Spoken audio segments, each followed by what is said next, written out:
I'm alive.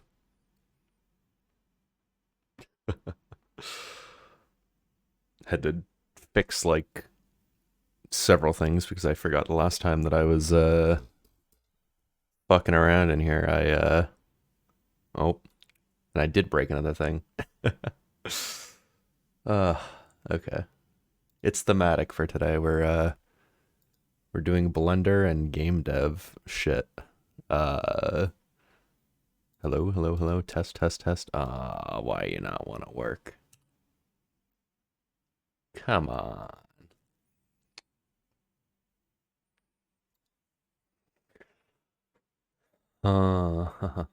Why does this not want to work? Test, test, test.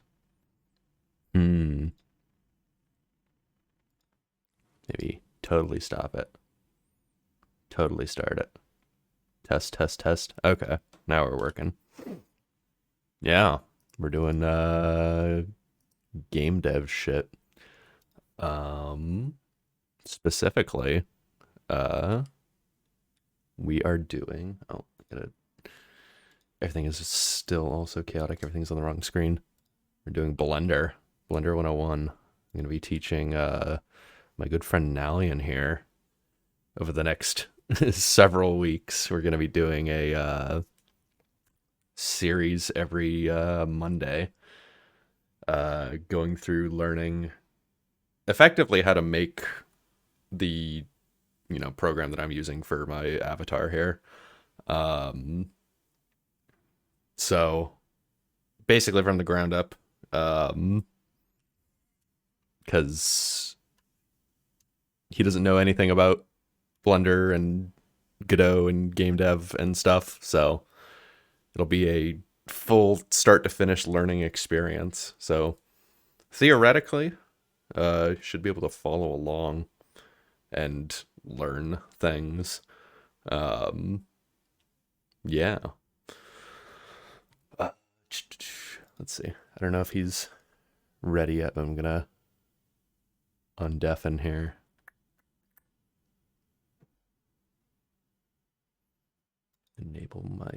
Enable my things.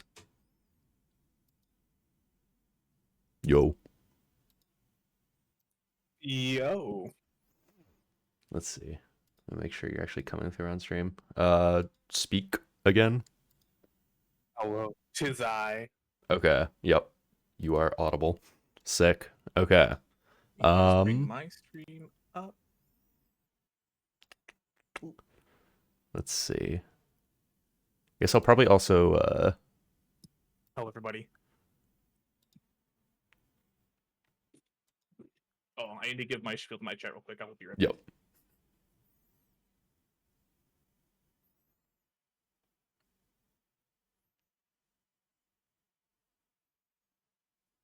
Let's see.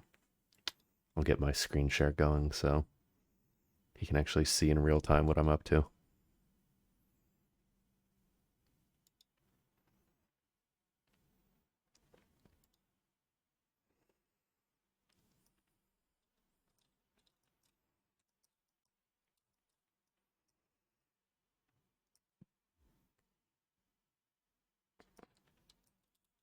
Yeah, I don't know what the issue I was having earlier where like randomly I think it's like I don't know. Probably Linux issues. I'm just gonna chalk it up to that. Where it just wasn't capturing my mic properly in the program. So the reactiveness wasn't happening.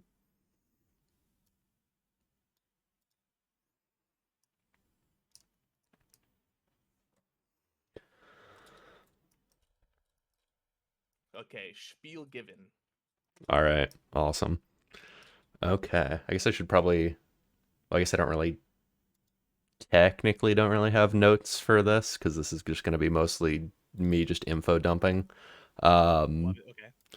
so yeah, if at any point I'm going too fast or too slow, uh, just let me know because I can totally just rap god this whole thing, or I can like step through one at a time on everything. But yeah, Let's definitely start with with a well, not quick step through, but a well-paced step through, and we can Okay. advance from there. So, on the agenda is the kind of preamble of everything of what are your objectives? What do you want to learn and what do you want to make? And I know we Well, discussed somewhat of this before of like you basically kind of want to make somewhat of like what I have with the program that I made. yes. So I have a nice little type up here for what I want to make. Something similar to what you have for your freaking rad VTuber program. Hmm. And model. So something similar to that. I have some loose ideas for because obviously I'll have to have like a different model for that. Yep. Um, so I have some ideas for that model, as well as um, a similar redeem system that you. I just noticed that you had. I had the idea as well.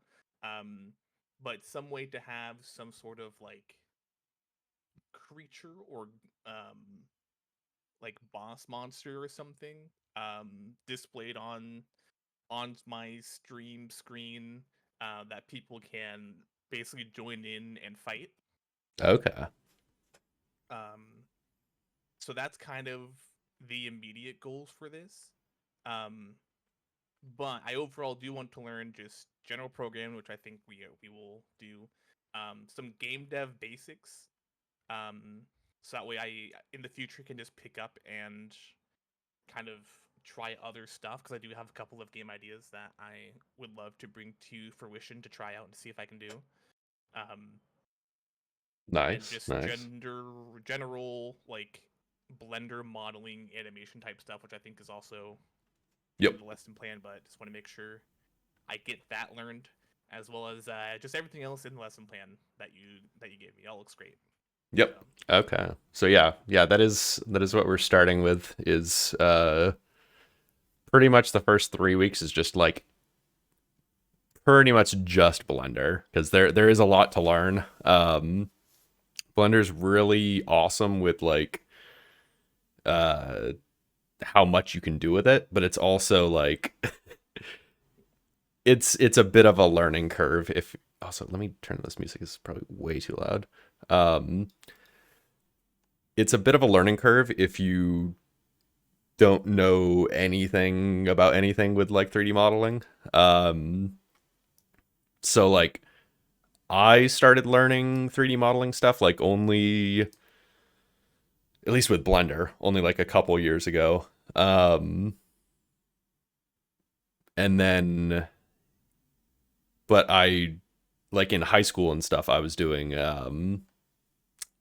like I had a really cool computer teacher and he would just let me like because I took his classes a million times over and over because I had so many free periods, but you had to take a class. So I just would sit in the back of his class on like one of the cooler like gaming computers and do like CAD designing for like 3D printing stuff.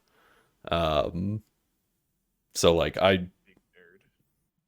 yeah. Basically, yeah, I'm a big nerd, and I have a bit of history with like 3D modeling stuff, but like Blender Hmm. itself, I'm in the grand scheme of things somewhat new to still. Like, I mean, I'm quite literally daily learning new things you can do in Blender.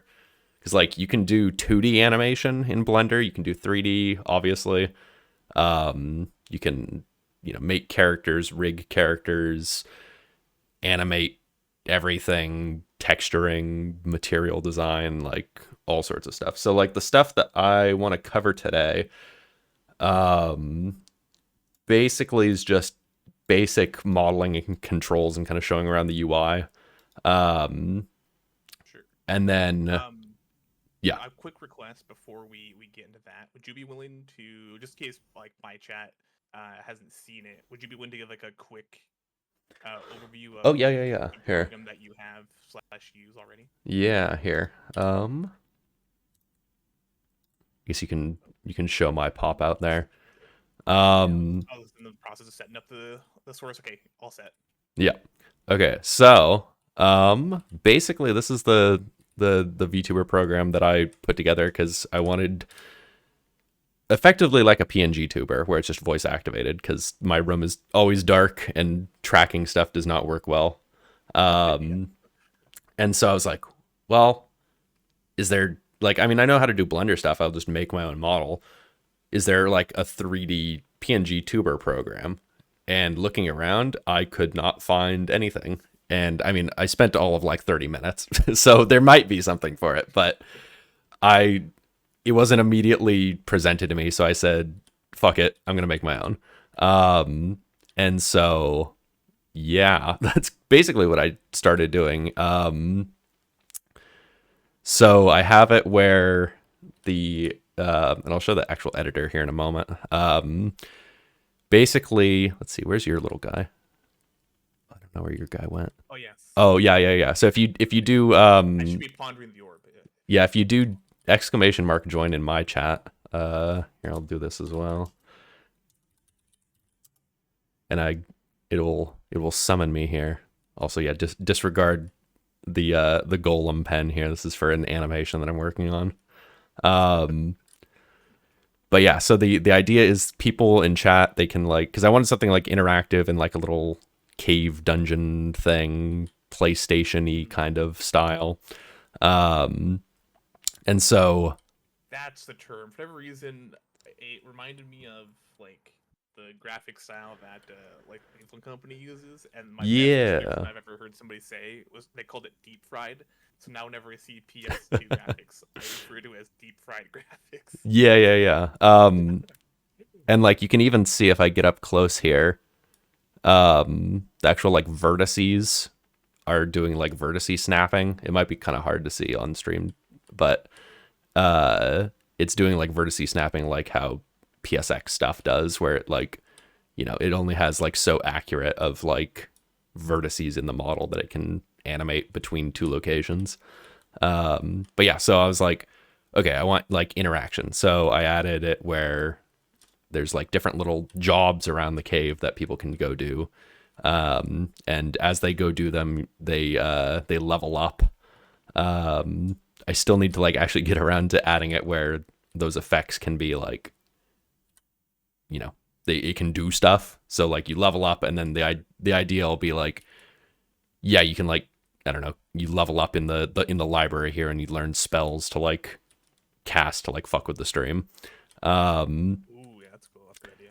And so there's like, yeah, there's like the library there. You can brew potions at the campfire here. There's the orb that can be pondered, and you can even I'm a big fan of orb pondering personally. you can go inside of the orb, and um and then this is kind of fun. So on Linux, you can actually just have a window be transparent, so you can just like see through like you can kind of clip out Whoa. here Okay. the actual like, Through a portal. yeah, the world itself is like, instead of having like a skybox or whatever, you can have it just shine through your desktop, so you can you can see through the portal here. Mind bending to watch happen with very little understanding of it. And then yeah, down here is going to be the like next area where the chat members can go mine up magical crystals in the cave here and bring it back. I had some good suggestions of like someone was saying that like they should be able to like mine the crystals as like physics objects and then just pile them in the corner in here. And then so like over the course of the stream, there's just an ever growing big giant pile of garbage sitting in the corner. That Oh, that's great. but yeah, and then also some other things that I can do here. I can sit just midair because Yeah, them sweet glue says a skeleton. I get yeah. Well, here's the secret. There's nothing inside. you. Oh, I feel like I've seen things I shouldn't have. Let's see. Curse I can knowledge, take it back. I can like walk around the cave, because it's basically just like a video game character. I mean, quite literally is. Right. Let's see. And I'll show this as well. I have like little animations I can do.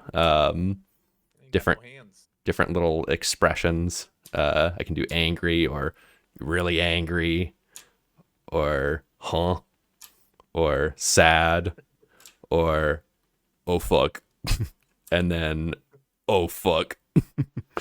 The big oh fuck.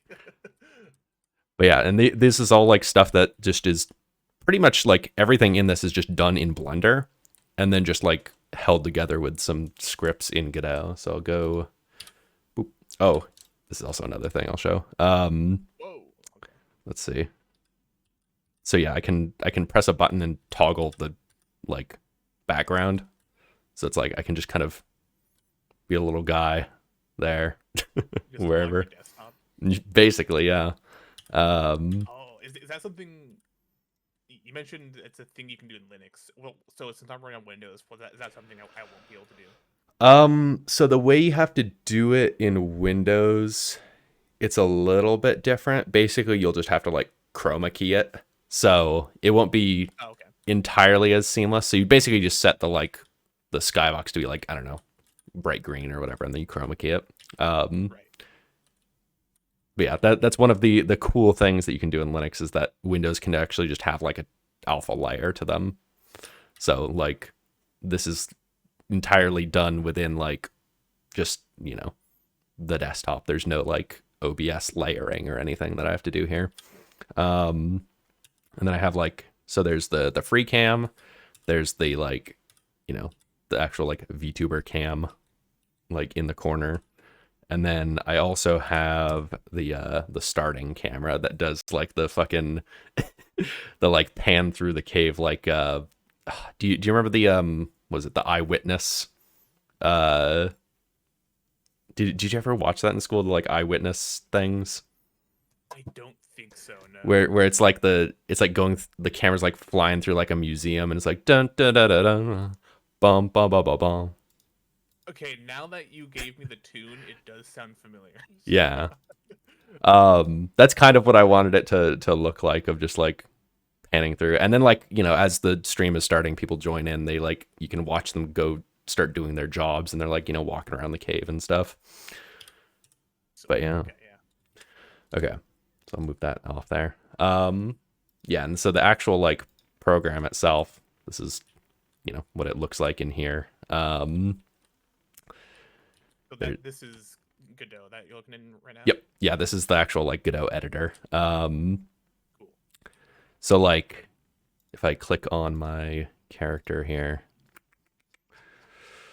oh god, the fucking node tree on the side is very messy. Where is this? Judging. Yeah. Oh, right. Okay. Yeah. So there's a oh wait, where is this at?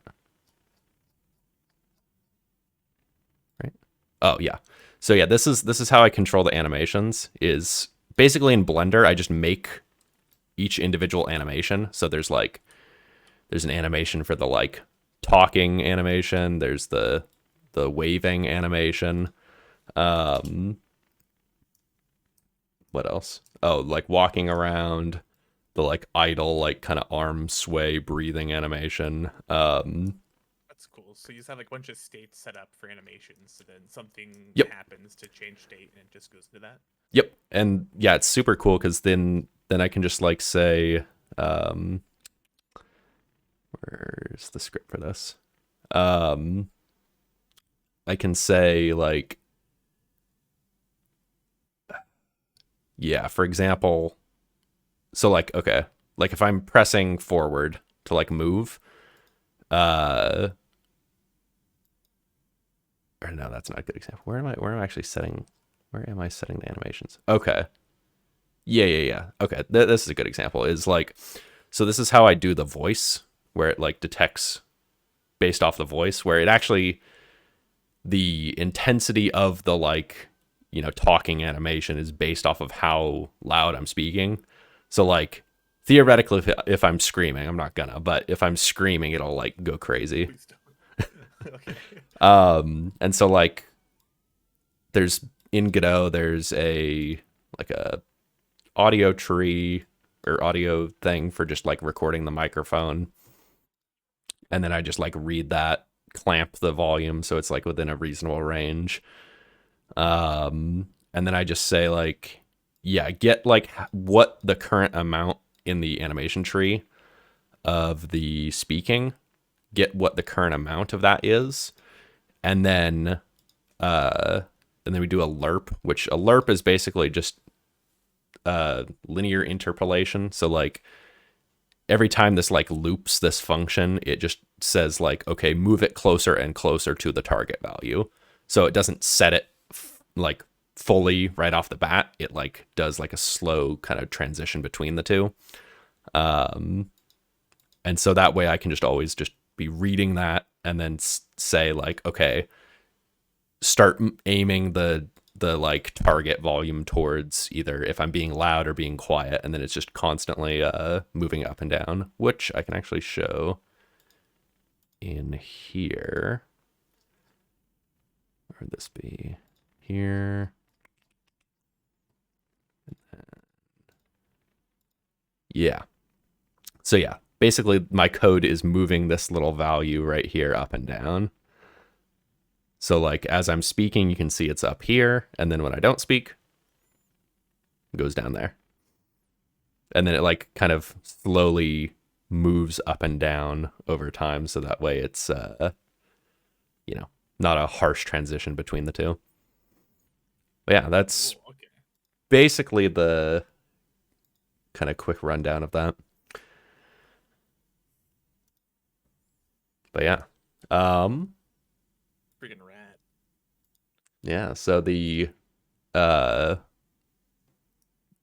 guess if we want to get started here on this actually. Okay, there we go. Okay, so oh yeah, let me turn on. So I have this enabled, which is very cool. So every time I click a button, it'll tell you what button I'm pressing. So that way you can quickly see what Bless. Bless yeah. up.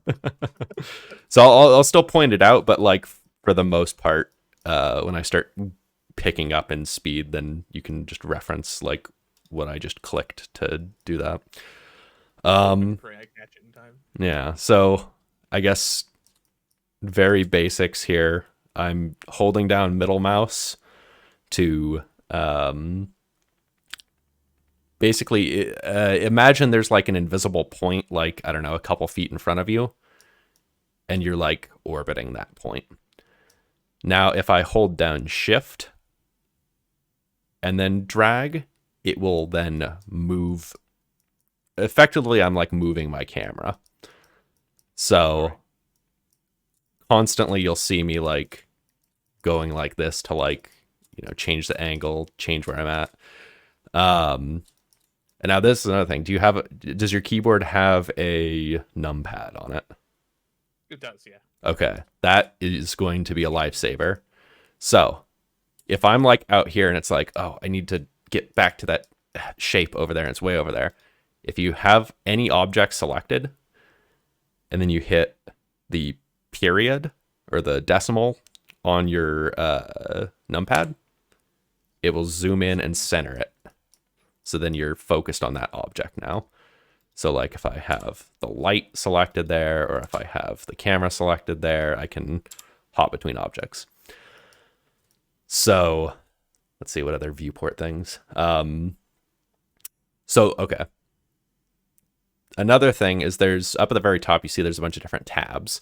These are like, so you can totally customize what layout you want Blender to look like. Like if I say, I don't know, like I want this to be wider, I can like readjust it here. Or like if I want to add like another thing, like if I wanted to add like my asset browser, I could go like that. And then like say I don't, say I don't want that, I can like snap that back into that pane there. So you can customize all that, and eventually you'll probably find, like I'm pretty much fine with the default layout, but I know a lot of people that use Blender will find a layout that they really like and they will keep with that because it makes more sense to them. If I'm doing like a ton of like, if I'm doing like building a level or something, I'll usually take this layout and then change down here to be the asset browser, which as you make uh, assets and stuff, and this is something I'll probably cover later, you can actually have it where like you just have a folder somewhere with a bunch of blend files that have like pre-made assets, and then you can just like drag and drop them into the scene. Like if I wanted this like this ammo box from my game, I can just drop it there, and then it's just right there. And then like I'll add a barrel or something. So that's super cool. That's usually the only change that I end up making.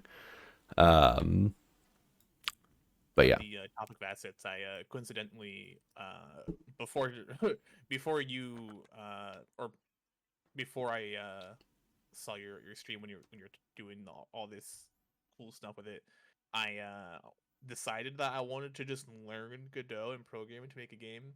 So I got like this humble bundle bundle. So I actually have some assets already.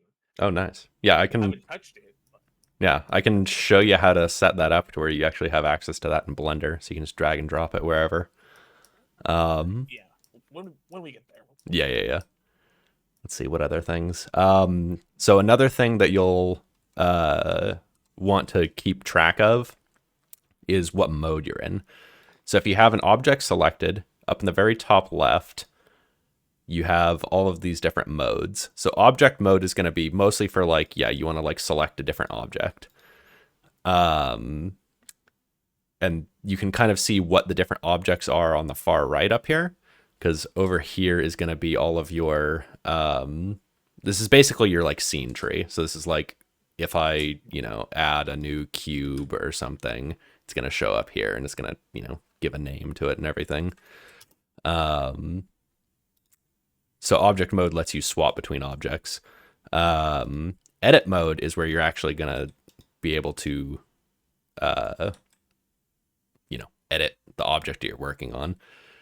And so in edit mode, you have 3 different modes up here under this. There's vertices, where you're grabbing the individual, single vertices. There's edges, where you're selecting, edges. And then faces, which is for faces. So these you'll find you'll be swapping between these pretty frequently when it's like, okay, I want to move like this part here, and then like I want to move this here, but then I want to move this over here, and then like I want this face to go down here. And so you'll like be swapping through these pretty frequently, and the hotkey for this is just 1, 2, and 3 on your num row, like above QWE. So having access to that quickly is usually pretty nice to have. Let's see. Okay. Oh, this is another thing. If you hold Z, there's a way to do this in the UI, but it's easier holding Z. Z brings up your little like tool wheel. Depending on what you're doing, you might have different options in here. But there's 4 render types. So material preview is going to be like a full bright preview of the object. So if you have a texture on this, it'll show it here, but it won't be like, it'll all be full bright. So there's no like lighting attached to it. If you're in solid mode, which it doesn't look too different here now, but you'll see it looks different later. The solid mode basically just renders everything as gray cubes, or gray objects. So that way it's a little more performant that way if you have a billion things in a scene. Wireframe is wireframe. And then rendered will actually take into account the lighting in the scene. So you can actually see, the lighting applied to the object. Usually I like to hang out in material preview mode so I can see the material, but also I don't need lighting most of the time when I'm modeling. Right. And then sculpt mode, vertex paint, weight paint, and texture paint, I'll get into eventually. These are for, sculpting is sculpting. Like that's like, if you want to sculpt like a realistic face of a person or something like that, or like an object, you do that. Vertex painting, weight painting, and texture. Well, vertex and weight. Actually, what one is this one? Oh yeah, vertex painting. So there's technically there's ways to do all the texturing and like painting on the textures and everything with vertex and texture painting. You can just do all of that in Blender. You don't need an external program. I'll show you a really cool thing that you can do later, where basically if you have a texture attached to something, you can click a button and it will effectively just like screenshot the thing that you're modeling, opens up, like if I did this like here, it would open up like a screenshot of this in Kurita or whatever drawing program you use, and then you just draw in Kurita on the object, save and go back, and then it will apply the actual like texture to the model based off of how you drew it onto it, which is super freaking cool. And the they don't advertise that you can do that nearly enough, because I personally don't really like doing the texturing and painting inside of Blender, but I'm also just weird with that. I prefer just making my model and then applying the texture outside of it, by just like Yeah, I manually feel like moving it that around. makes like the most sense as far as ease for actually doing the art and like an art program, you know? Yeah. Let's see. Yeah, so we'll get into that stuff later. Weight painting is for like 3D modeling where you're attaching like bones to an object and you're saying like, okay, when this bone moves, what vertices should move with it. But for most of the time, you're going to use object mode and edit mode, and you can swap between these with tab. So a lot of the time, I'm going to be going object mode, tab to edit mode, grab a face, move it, go back to object mode, grab another object, edit mode, change a thing there. And so that's a good thing to just have as muscle memory, is going between object mode and edit mode. And you'll be able to tell if you're in edit mode because you can see like the like vertices or edges or faces highlighted. And then like when you're in object mode and you have something selected, it'll just be an outline of the object that's orange. What else? So yeah, then in the side on this view, in the layout side, this area right here is going to be where you set all sorts of different things with the object itself. So like you can see its location and stuff, where it is, its rotation, scale, lots and lots of stuff here. The one that we'll look at later is modifiers, which is the little wrench. And that is where we add in, like, say we want to, I don't know, add particles, or like we want to add like, we want that to have like a bunch of little bumps on the object or something. We can do that all through here with modifiers. That is like a non-destructive way to add things. Let's see. We might look at particles, and then material is going to be the other big thing we're going to look at. This is where you actually like assign a material to something. So some other stuff here. So yeah, that's the like layout tab. The modeling tab is basically the same thing. It's just intended more for you to do the modeling and editing stuff there.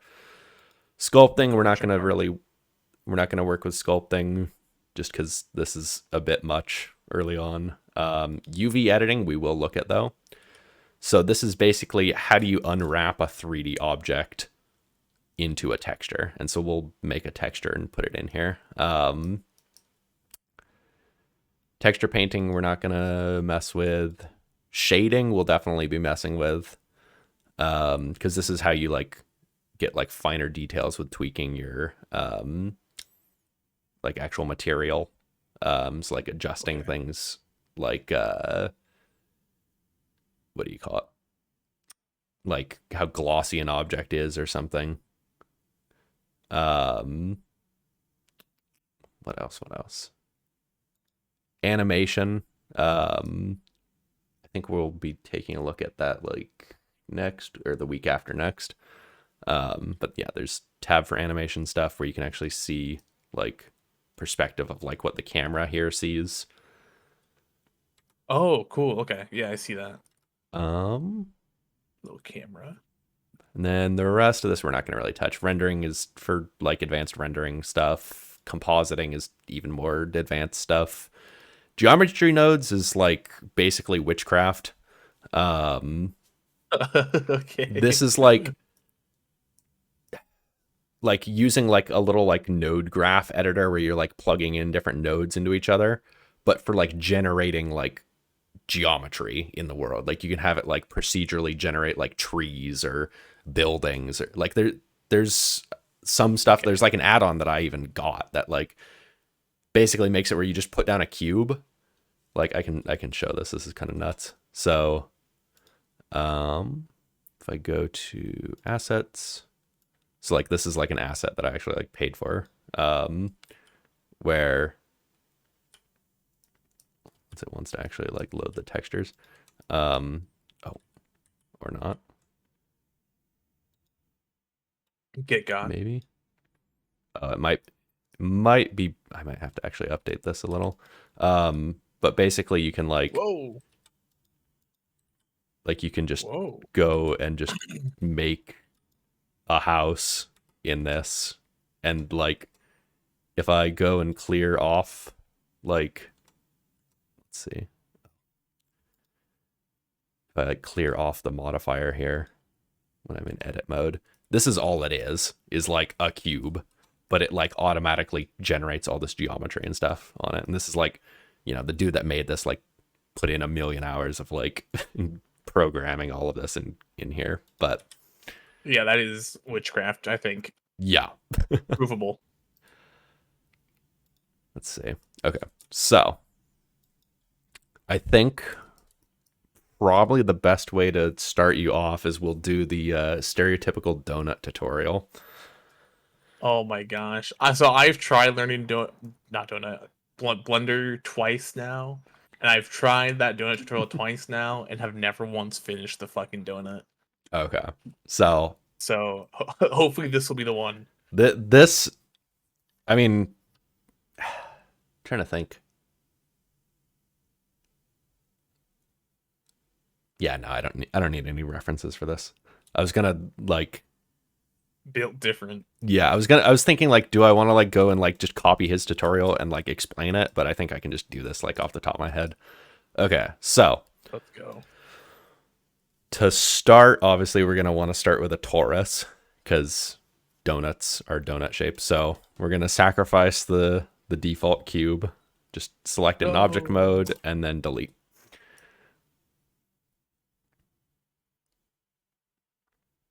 Okay, it's gone.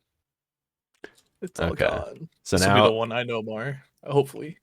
to add stuff, we want to do Shift A, and now we have all sorts of different things that we want to add. But we want to add a mesh, and then we're going to add a torus. And in the bottom left, when we add the torus, we do have some like different options. We can change like how many segments we want like around it, or how many segments like vertically on it. I'm gonna do like 20 and 11 just so it's low enough poly where it's easy to work with, and we can make it look more smooth later with other modifiers. Okay. So once Make it as that's smooth as my brain. yep. Gotcha. Oh yeah, and this is another thing here. So you'll see when you select an object right here, there's like a little tiny orange dot. That is the object's origin point. So when you move an object in object mode, you're basically like saying, okay, yeah, pick it up from its core and like move it wherever. But if you're in edit mode and you move this, you see the center of the object is still here. So if I say wanted to rotate this, you see now it's rotating about that axis, and that's not, necessarily what I'd want. Right, yeah. Oh, I guess I should say G is the hotkey for moving whatever you have selected. Oh, thank you. And then I just never mind, sorry, go on. and then if you want to like, because usually when you're moving something, you want to say like, oh, move it along a certain axis or whatever. when you go to move it, if you hold down middle click and then move it until it snaps to the axis you want to move it along, then it will, move along the axis, and then you can let go of middle click and it will stick to that axis. So like say if I just wanted to move it, forward in that direction, I'm going to say middle click, get on the X axis there, and then just move it there. Similarly, R is for rotating something. And again, if you want, you probably want to rotate it about a specific axis. So you'll hit R, middle click, and then choose the axis you want to move it about. So you can say like rotate it like that, or rotate it like that, or rotate it like that. And then all of these are the same controls for when you're in edit mode. G and R for that. And then S for scaling. So by default, scale will scale all, in every direction. But say you wanted to, like, I don't know, stretch it in one direction, you can S and then stretch it like that, or however. Now, a thing to keep in mind, scale, when you're in object mode, is separate from scale in edit mode.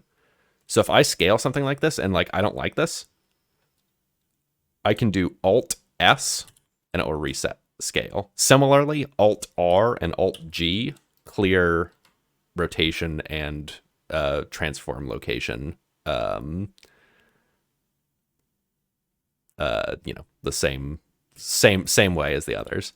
So like if I have it like this and then over here and then like that, and it's like, oh, I don't want that, I can boop, boop, boop, and then it resets it. But if you're in edit mode, these changes are, you're actually changing the mesh. You're not just like warping it weird. So Sure, okay. Generally, you probably, the only thing you really want to do maybe is scale or location, like scale in all directions if you're scaling it in object mode. Because it'll be like, you model something and then it's like, oh, this is way smaller, and then it's like, okay, now it's the correct size that I need. So that will be that. Okay, so first what we're gonna do is, this donut, the like actual like cutout of the donut is like way too large. So what I'm gonna do is I'm gonna go into edit mode and then go to faces mode.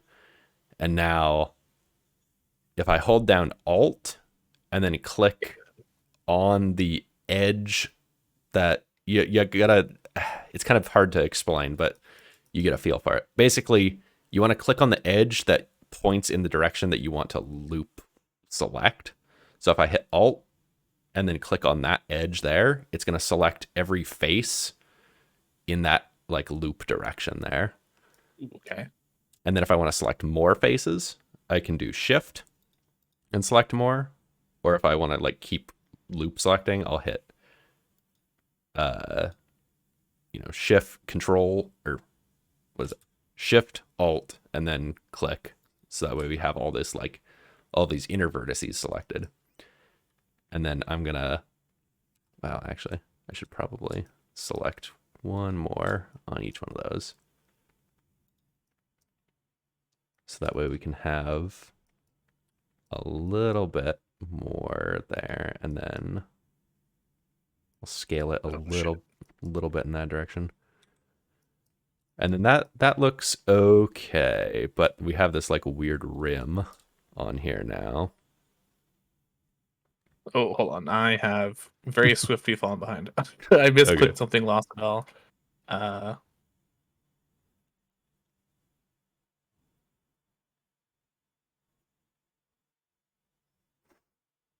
It might also help to go in wireframe mode so you can actually see. Okay. What's the button you use to start changing its shape? So what we're gonna do here is we're gonna scale it down. So S to scale. Scale, okay. And then we're just gonna let it scale inwards. So just scale and then drag it in.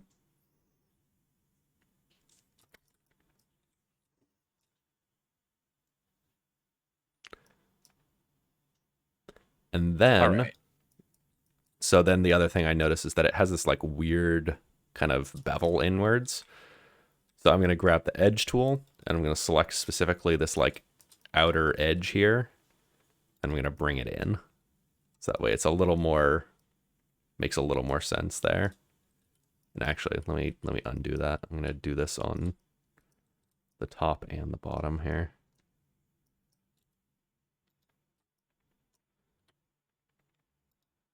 So that way, yeah, we have a kind of a more normal shape here. So then another thing is I'll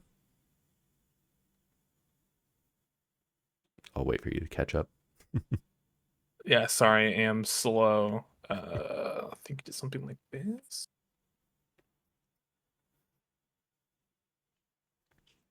Brought that in a little bit. Okay, I think I'm there.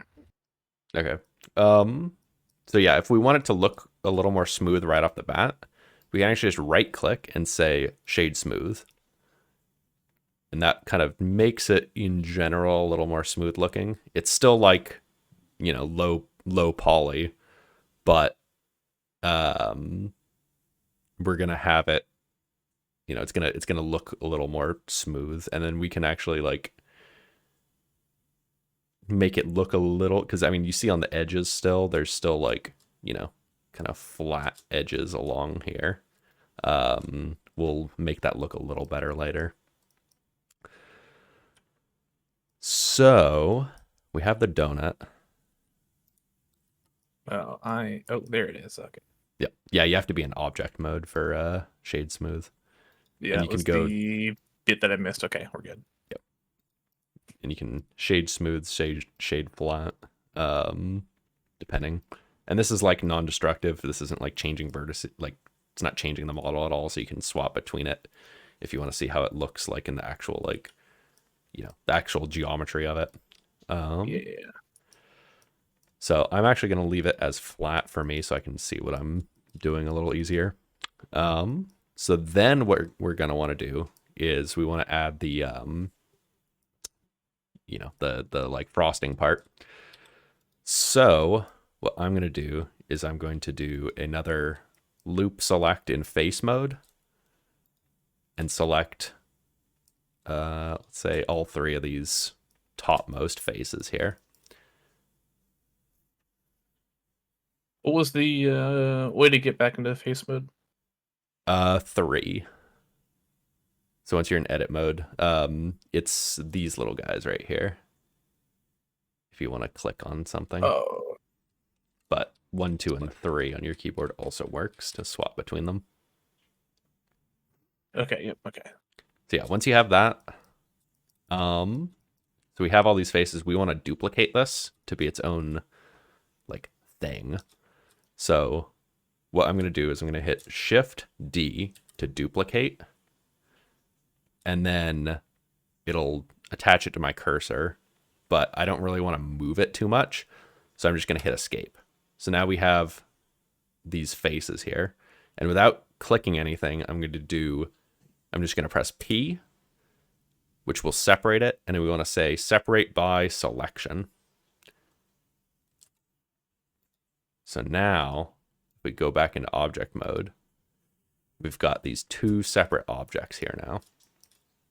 We've got, it should be like torus and then torus 1. And torus 1, yep, this one is going to be the frosting. So to keep track of this, I'm actually going to go over to the scene tree on the side. I'm going to rename torus here to be the actual donut part. And then I'm going to rename torus 01 to be the frosting. That's usually good practice to like name things something that makes sense. So that way if you're looking through your scene tree on the side, you can quickly tell what something is. Bam! There it is.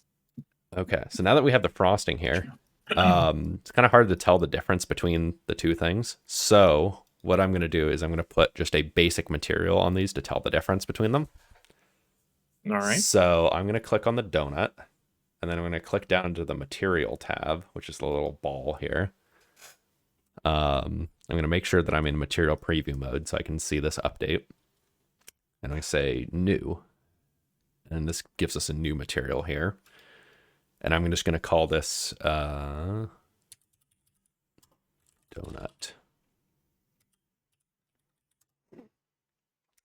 And then I only really care about colors right now so I can tell the difference. So I'm going to just click base color here, which is default white.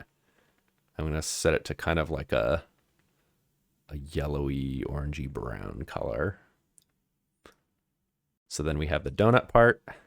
And then the frosting part, I'm going to do the same thing. I'm just going to click on the frosting in the scene collection. Click to its material, new material, frosting, and then I'm going to make it whatever color. I'm going to do the classic pink color. So we have two materials now. So the next thing we're going to do, because obviously the actual, the donut part and the frosting part's, in real life, it's 3D. So you kind of want it to be, theoretically it's 3D, unless it's just like printed on there. What we're going to want to do is we're going to add a modifier. So make sure we're on frosting, click modifiers, and now, and this is actually nice, they actually have a search thing here now. So I'm going to hit add modifier search, and I'm going to look for solidify. And so what this does is solidify will take any object, like that's, a 2D plane, and it will make it have some amount of thickness to it. So I'm going to grab the frosting, and then I'm going to click G, snap it to the Z axis so it's vertical, so I can slide it just ever so slightly up above the rest of the donut. And so you can actually, if you zoom in, you can see, we turn it off, and you can turn off modifiers like from displaying, which this is important to know because sometimes modifiers will be super, super laggy because it has to like generate stuff while you're like editing. So if you click on the modifier and then you click the little monitor on the modifier, that will toggle whether or not it's displaying in the editor. So you can have it where it doesn't actually show, but when you render it, it shows. So that's what the camera mode is. And then say you want it to be on unless you're editing. So you can have it like that. And then when I go into edit mode, it disables the modifier so I can actually see the geometry underneath. But for now, I'm just going to leave all of these on. And then I'm going to say, make the thickness on it a little bit larger, just so it goes down a touch into the donut. And when you're on any sort of scrolling thing or like adjusting the size of something, if you hold shift, it will increment it in smaller amounts, so you're not like struggling to try and adjust it finely. Okay. So holding shift does that, and then holding control will snap it to the nearest like 0.1, I guess. But yeah, usually I'll use shift to adjust that slightly. Okay, so now we have the actual the frosting on top here. So then what I want to do, because the frosting is going to be kind of glossy, right? So first what I want to do, I'm going to right click it and shade it smooth. So it already kind of almost looks like glossy in that regard already. Like especially if we go into rendered mode, it's already looking pretty donut like. But we can make it I would eat this. Yeah. We can make it look more donut like. So what we're going to do, we're going to click onto that on the frosting, go to its material, and now I want to go down to the specular tab down here. Ooh, and then okay, I see it. Yeah. So we can adjust things like the anisotropic value, which is, you can kind of see as you actually you might not be able to see it quite yet. I do not see anything happening when I adjust Oh, that. right. We have to adjust the roughness first. So right by default we have 0.5 roughness. At 100% roughness, it's not going to reflect any light. At 0% roughness, it's like, glass. It's super reflective. So we probably want something like maybe a 0.3 to a 0.4. All right. So then the anisotropic, actually I don't really know if it's, oh, okay. I'm just not seeing anything from the anisotropic. So if we turn the IOR level up, then we can actually, well, actually I don't know. It might just be that it doesn't want to render that much. Ooh.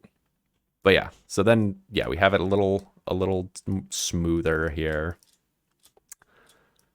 Then let's see what else. Oh, we can do a coat. So if we want it to be essentially like a clear coat on it, we can increase this value a little bit. It's kind of hard to see here, but it will make it where it looks like there's like kind of a transparent layer on it. So for stuff that's like, I don't know, say like a wooden table that's covered in like a clear coat, that's what you would use is that. And you can adjust its, values there separately. This is a fun one. If you want something that glows, emission, and then you set like a color. So like say I want it to like glow pink, I can go like that. And this like kind of sort of emits light. Like okay, emission emits light. Okay. Yeah. Don't need that for there. But like if you're making like a sign, like a neon sign or something, you'll probably use an emission texture on that. Or like a computer screen or something, you'd probably set an emission texture. But yeah, I'm going to set that to nothing because we don't need that. Let's see, what else do we want? We can add some like dripping down on there. Let's see, how do we want to do this? Ooh, okay. So yeah, I can do this. So if we go back to the modifiers on the frosting and we add a subdivision surface, what this does is you can see if I'm like in edit mode, it technically it adds more like vertices to it, but they're not real yet, essentially. Theoretical vertices. Yeah, these are theoretically there. And so you can see like if I oh yeah, so here's the next thing. So if I want to say I have this plane here and I want to extend it and like add a new section, if I'm in edge mode, I'll hit E on the selected edge, and then that creates a new thing. Flap. Yeah. And so what I'm going to do is I'm going to hit edge there, and then I'm just going to like drag that, kind of move it around wherever feels good. And then you can rescale that edge to have it go down in like a finer point. I'll even grab the original edge here and move it closer so that way we can oh yeah, there we go, get that. Yeah. And then what I'll do is I'm just gonna like go through here and just kind of like grab and extend edges randomly and just kind of play around with that and see what feels good. And then say if I wanted to, like right here, if I wanted to extend out like only like half of this, like I want to extend this out, but I don't want to have the full size drip right there. What I can do is a loop cut. So if I hit in edit mode, in edge mode, and then if I hit Control R, this brings up a loop cut, and you can see that it will snap to like where do you want to do this. So this basically will slice that line that you're selecting there, and so I can click it, and then it will even let me say like, okay, which side do you want to like slice it? So I'll slice it like a little bit on that side there, and then now Ooh, okay. this whole section here is sliced. So then I have here, I can pull out a smaller piece.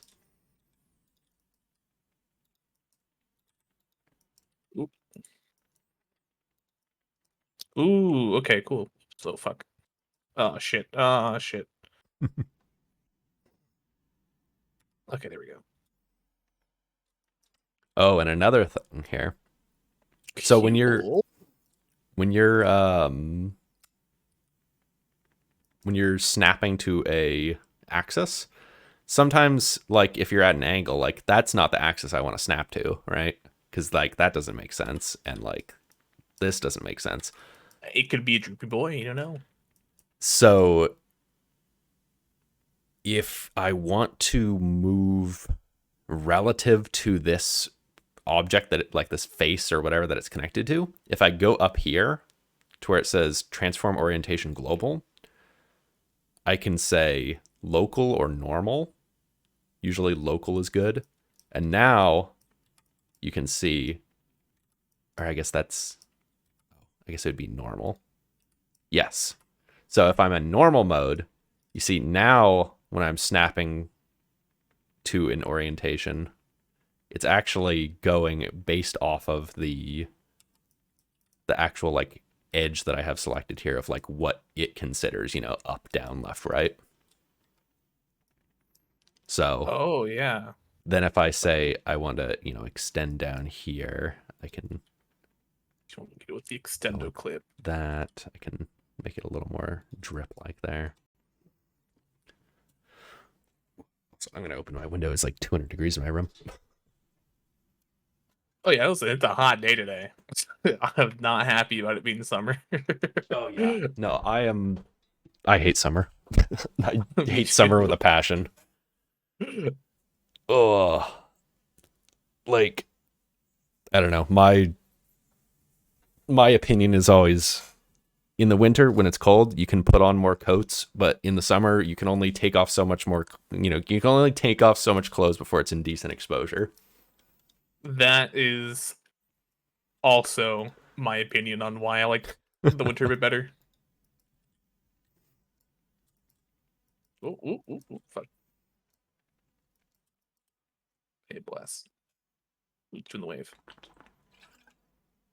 Okay. Okay. Trying to So get more drippy. Ooh, that's not a button I meant to push. We have to go. Control Z is your best friend in this program. True. I'm Yep. hoping to become very good friends with Control Z. Oh yeah. You A definitely dark cherry color, nice. there Sorry, might red. be a um there might be a setting I need you to change eventually. Not important now. I think there's a way where you can have Blender have more of a Control Z memory. Because at some point, if you make too many changes, it will like it has, a limit to its memory of like what all it remembers that you changed. Sure. So just because, yeah, you can have a lot of stuff in the Control Z history. Okay, so let's pretend that I forgot what the button for the slice portion was. Control What was R. it? Control R. Thank you. Thank you. Thank you. Thank you. You have to clean Joel's litter and you're doing it. I know I'm doing it. We're making the donut. Tell Dev to read their chat. I think you need to read your chat. Uh According to Goopy oh. Boom Bumpy. Oh, yeah. I'm sort of paying attention to chat. I'm in tutorial mode, so No, I get it. It's I've been disrespecting my chat too. Trying to keep up.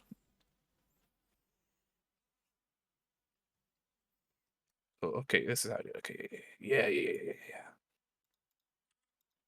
Let's see what happens if we do it like this. Just a little drip. You're not even here. Aw. Poor chat, you feeling disrespected.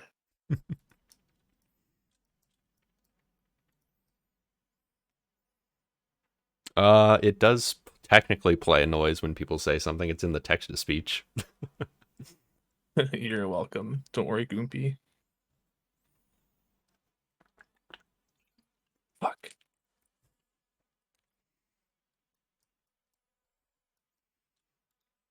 Factory side quest and dungeons for the Guildmaster. I don't hate you guys. I'm just distracted, alright? We're making big improvements to the guild, okay, Marish? This will only benefit you. You just have to deal with a little bit of silly goofiness on your Guildmaster's part. We'll get better.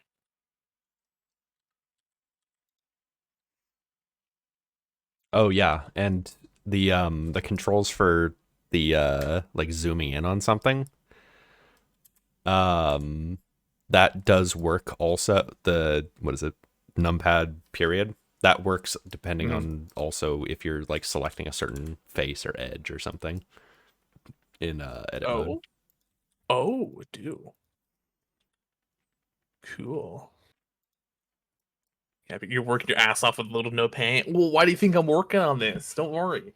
I'll have an actual dungeon for you to fight in about 4 to 5 business months.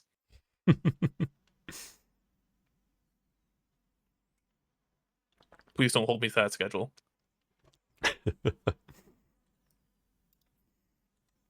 I'm gonna start coming in and making you do daily stand-ups and track everything in a Trello and Yo, if that'll get me a job in software development, may as well. oh, I'm trying to I get want to out of make some software money. development. Oh yeah. What do Even you though technically transition into? I don't even write software anymore in my job. It's mostly just emailing. The final level Yeah. of software dev. It's like the worst of both worlds because it's I don't get to like write code and I get to do like manager type stuff, but also even though I'm a senior level, I don't have anybody that works under me. So it's basically it's a job title that just uh means that I have more responsibilities. Oh no. If only they at least like gave you some like people under you, I guess. It sounds like it might be worse or less worse. Yeah, I mean I like the bit of like managing that I've done. Like I enjoyed, but also I do like being able to still like work on stuff. Sure. Like I don't know. That's always like the thing that will annoy me is like if I can't actually go in and like work on things. Like I like being able to I like being able to tell people what to do, but more specifically of like I'll be able to see like, oh, you're doing this. Okay, I am familiar with this. I can help you out on this and like, give you some hints on it, but then like set you on your way. Sure. What is Well, that? I'd like you to consider this boot camp as my application. Well, I mean, if you end up enjoying and excelling at when we get to like the game dev part, I am still actively looking for people to work on our game. Are you able to talk about what that game is Oh yeah, currently? yeah, yeah. Or Oh yeah. Here. oh yeah, go ahead and pitch it. Here. I'll see if it's worth my time. Let's see. Where is this? Also, someone said, "What is that modifier called?"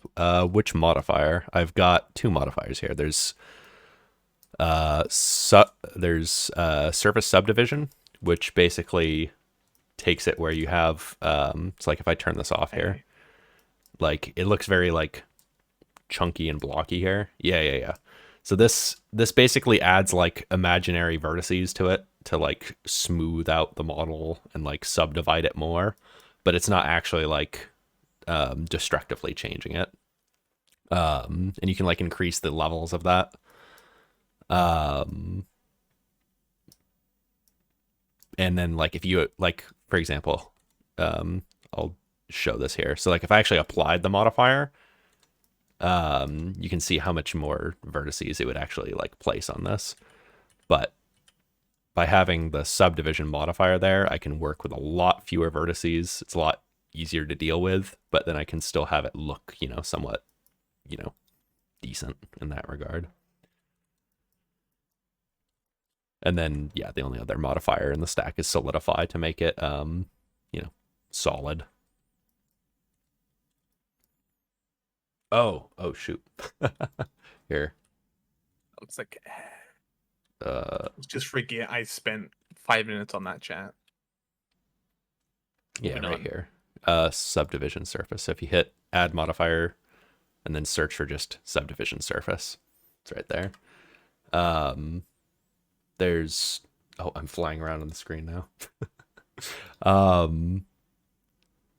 There's 2 ways to do it. There's Catmark Cole or Catmull Clark, which like rounds things the best way I can describe.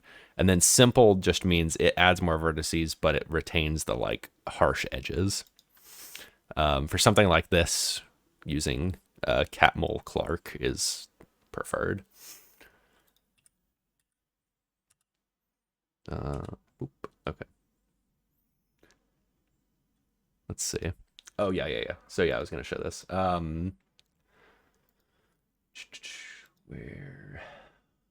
Where has my Godot gone?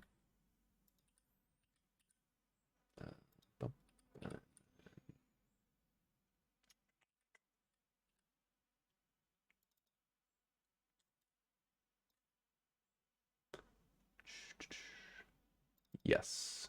So yeah, it is. I'll show this on my stream as well.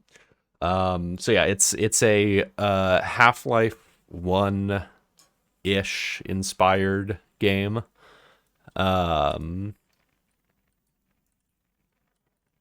is, the idea of it is to eventually I have not put it like any work into this in a while, but the idea is to have it where we're gonna have like a main campaign for it, but then have it where people can like make custom levels and stuff in the editor and just like play them in there.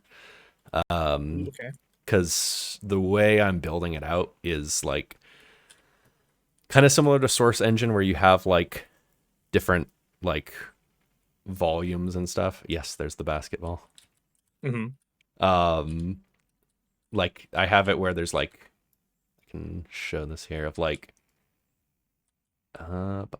yeah, so like things have like little like logic nodes assigned to them that can hold all sorts of different information to them.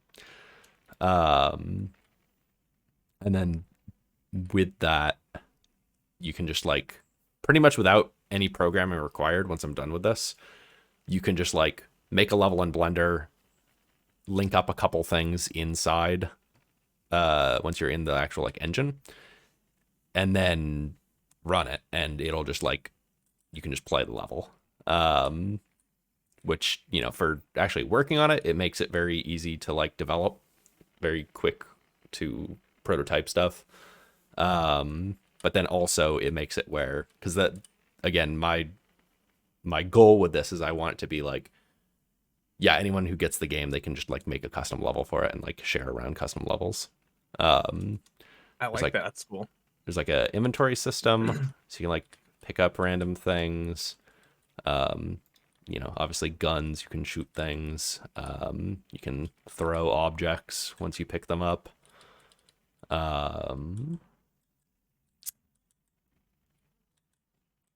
see, doors.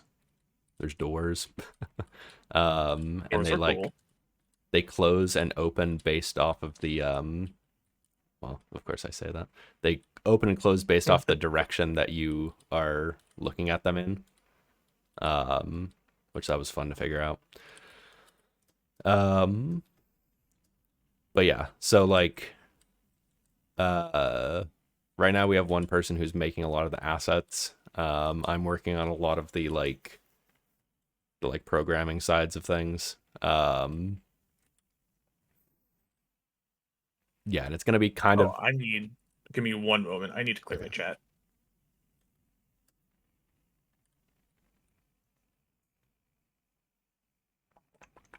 I'm briefly focusing on something else. Hold on. Where is my chat?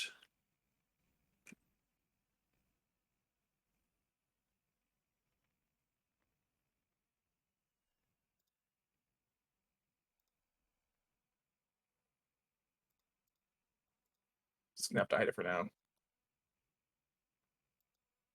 I guess at some point I got hit by some random bot spamming very bad things, but it did not show up on either of my like chats that I'm Oh, monitoring, but it showed up on stream. weird. Not sure how that happens, but that's Huh. gone now. Okay, go ahead. Let's see. Yeah, so yeah, I'm working on a lot of the like the programming side of things to make it like where it's pretty much just drag and drop things into a scene and you can just play it. Mhm. There's like we have basically like the main campaign planned out for like story wise and like kind of major set pieces that we want to make. But yeah, right now the main like thing is I just have not had motivation to work on it between like just lots of like real life just actual work stuff as well as just yeah, generalized no motivation to do stuff. But I totally get it. I'm kind of getting up motivation now, and I've like I've at least committed somewhat to doing like a stream schedule now. Let's go. Where I'm gonna actually try and work on it on stream somewhat, at least once a week. So yeah. I've had a couple more ideas recently about like the direction I want to go with things. Mhm. Of like I'm thinking I might want to shift it more towards like horror a bit, like because I mean if it's because it's like it's still very like Half-Life based at its core, but Mhm. I think what I'm gonna have it like shift towards is like yeah, Half-Life 1 ish, but also like a little more like Silent Hill ish, where it's, you know, weird, creepy, spooky stuff. But yeah. Sounds rad. That is I never played those games growing up, but I've like had interest in them post like their release, just because like everybody else refers to them as like classics, etc., etc. So it's always kind of like, yeah. ooh, I should try that eventually, huh? Oops. But yeah, that's the general idea there. It's this whole thing is like based off of like a game jam project I did last year. Which like at this point is basically 99% been like totally ship of Theseus into like a different totally different game. But the original one was kind of like a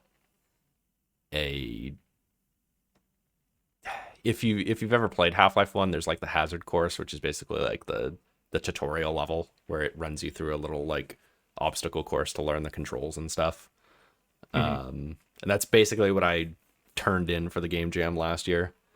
And then like a couple months back, I was wanting to like do something with that, and then handed over the source code to my one friend, and they started like tinkering with it, and then I got inspired, and then now turning into like an actual full game. Oh, fuck yeah. And then eventually, the idea is this one's actually gonna go up for sale eventually. Um, actually start making money. I find that tends to be a good motivator for completing projects. Yeah. Um, probably I don't know. I don't know what price point, but I it's gonna be cheap-ish. I'm pretty sure.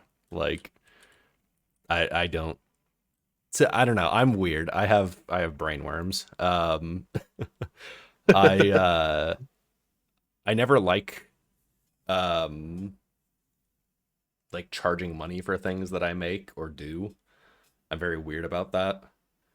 Um where it's like I don't know. I'll put in a ton of work on something and I'm like, yeah, for free, you can just have it. I don't I don't know. I've I probably mean, there's certainly a missed out. place for free software like that, but Oh yeah, yeah, yeah. Like if you want to like do it for like what you're doing, you might have to attach $10 to it or something. yeah.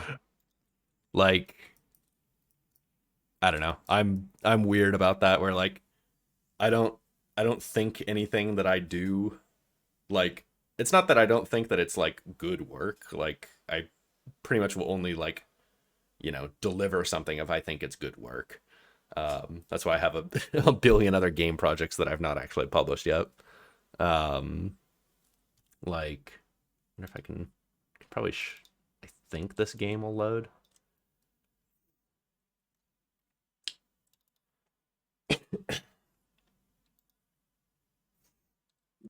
Maybe. We'll see. So this is like one game that I was making where it was like I'll see. Hopefully this loads. Where it was supposed to be kind of like a oh wow. Yeah, it's really fucking janky. Holy shit. Oh my god. Why is all the lighting is Did like you just, inverted? did What you the remake Pets Cop? it's a little bit like that. Where is the actual like sun here?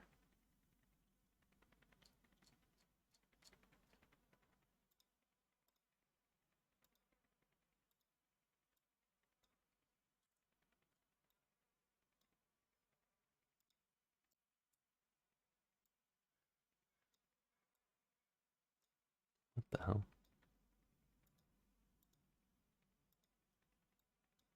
Oh wow. Yeah, it's like totally busted. Well, it looks a lot more creepy than it should then. But yeah, the idea was that it was like gonna be kind of like you it's like a Pokemon-ish type game where you like battle little dudes against each other and then all the characters that you talk to are all like different like cryptids and stuff. So like there's like a Wendigo here. Oh man, that is yeah, no, this Whoa. that is illegible. Yeah, this project was like way old, so like loading it in new versions of Godot, it's just like totally busted. That's why if I was gonna like continue this, I'd just have to like totally remake it.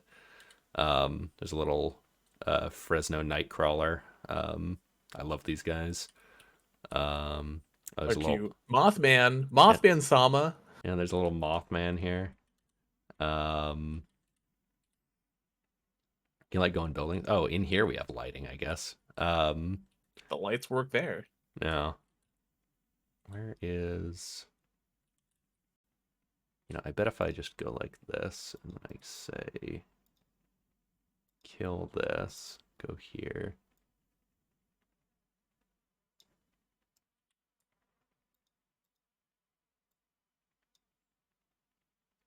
Maybe. Oh geez.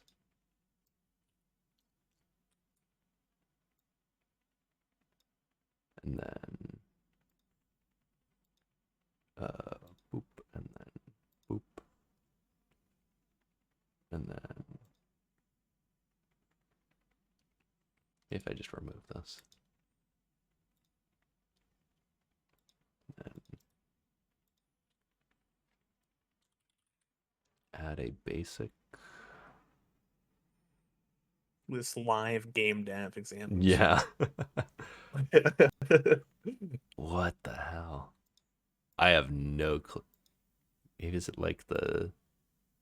It's just nighttime. It's okay. Yeah, what the... Oh, that's why. Okay.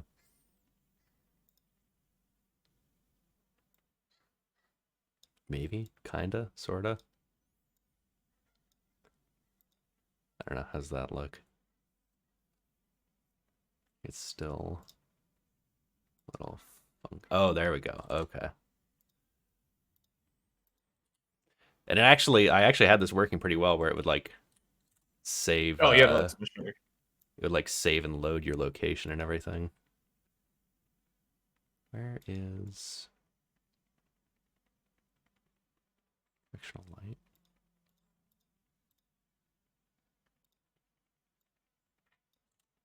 Maybe? Yeah, I don't know. It's a little funky. And then this is the other thing I had is like I had it where it has like Resident Evil style cameras. So as I like walk away from one area, it like will snap to the next camera when I'm in a new area. Ooh, cool. Okay. And it will even like so like in between here, it like bases your like WASD based off of your like relation to the camera. So W and S is to and from the camera, A and D is like orbiting the camera. And then between scenes, it keeps that same like cardinal direction. So if I'm holding W here, I'm still holding W, I'm still holding W, still holding W, and then I let up and then it like, changes. So that way, like if I'm walking between these two cameras that are like facing each other, because otherwise it would go like whoop whoop whoop whoop whoop whoop whoop, snap between them, but it will keep the same direction. Somewhere I have like a massive like insane amount of trigonometry required to actually make this happen in conjunction with like the sprites themselves will change what direction of the sprite you see is based off of what direction they are from the camera. So like these little guys here, like they'll look at you when you get close to them. But as I orbit around them, you might be able to see like it changes the direction that they're looking because the camera itself is changing the direction that they are from the camera. Okay. Yeah, that's a project I'd like to come back to at some point, but also yeah, it's like it's one of many projects you have in the backlog. it's very busted, and I do not have the time or motivation to make it not busted.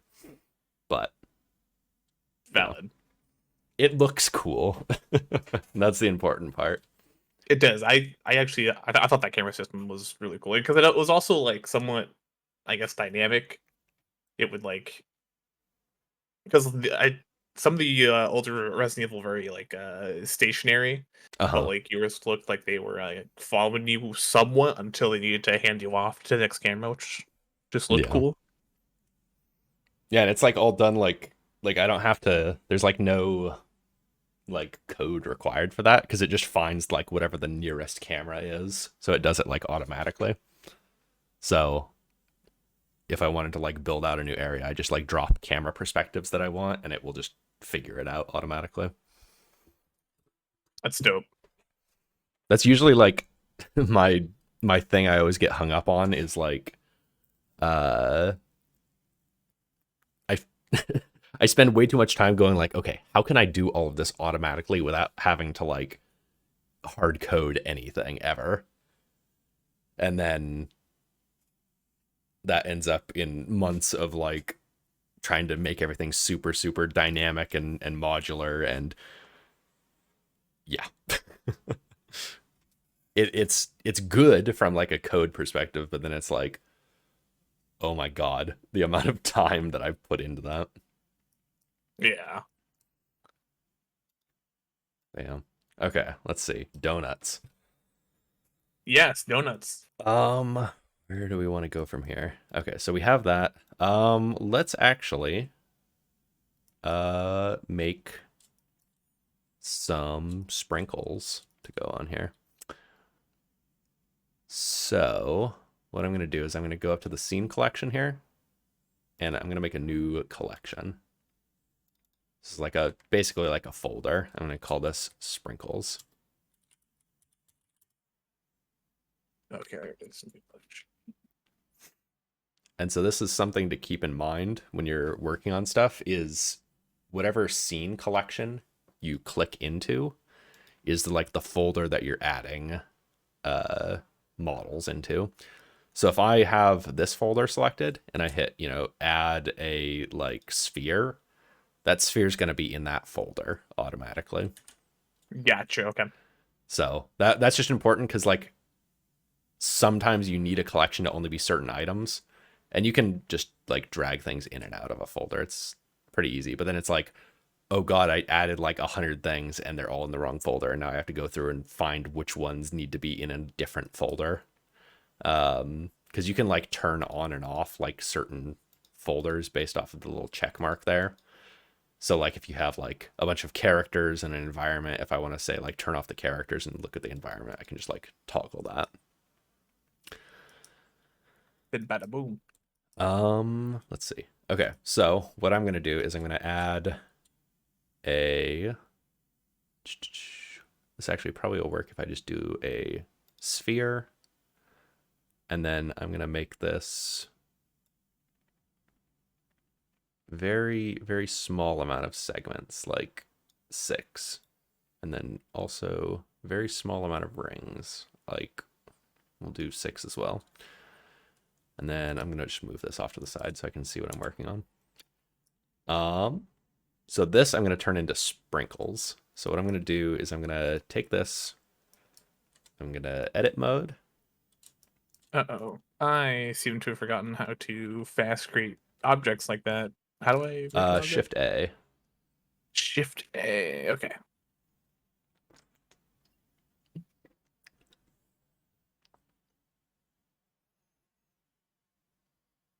Oh, I'm blind. Okay. Yeah. Okay. And then what did you do to it? So I clicked. So when I added it, when I added it, I just set the segments and rings in the bottom left to be 6 and 6 for both. So you might have to delete and recreate the sphere to add that like menu up again. Yeah.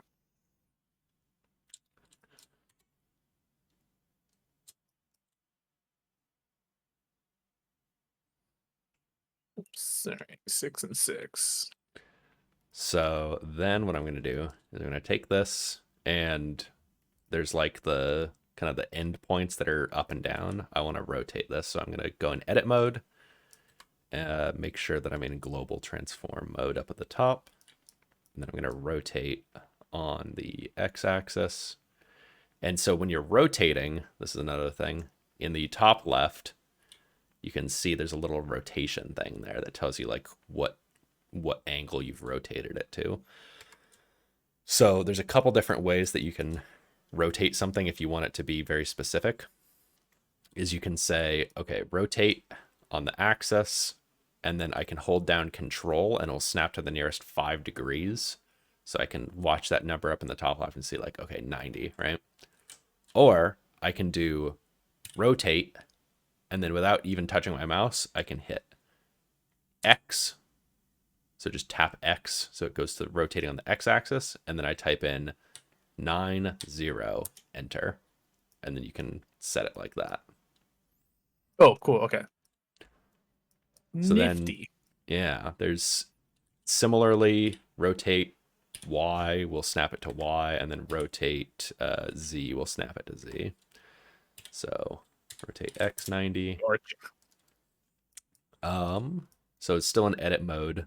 I'm going to scale on the Y-axis and then kind of stretch it out so that way we have an oblong shape here.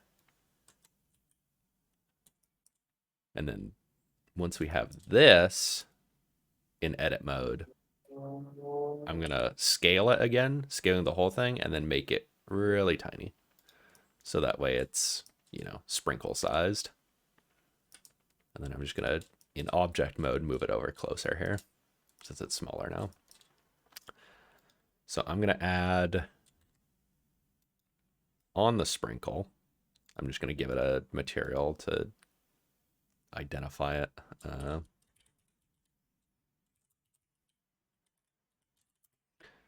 I'll make it, I don't know, blue so it stands out. And then zooming in on this guy, obviously we want to shade smooth. And at that scale, even though it's low, like pretty low poly, shading smooth, like you're not even going to notice that it's low poly. And then I'm going to up the, or I guess lower the roughness so it's like shiny because they're shiny. And then I'm also just going to, while I'm here, rename it. That way I know that it's a sprinkle.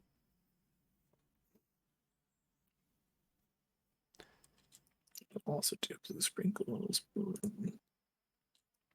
So then also what I'm going to do here is I'm going to create it. I'm going to, in object mode, if I want to clone an object, it's Shift D.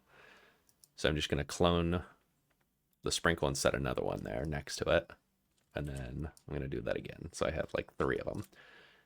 Then on the second one, still on its material tab, I'm going to kill its material. I'm going to make a new one. I'm going to make this pink and then make it also shiny, and then repeat that again for the third one and have it be another color, green. So we have a selection of different colors of these guys.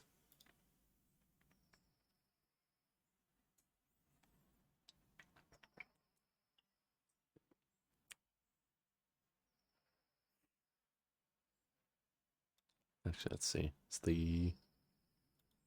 Actually, because I'm gonna think about this, I'm gonna copy and paste the actual like roughness values so they're all equally shiny.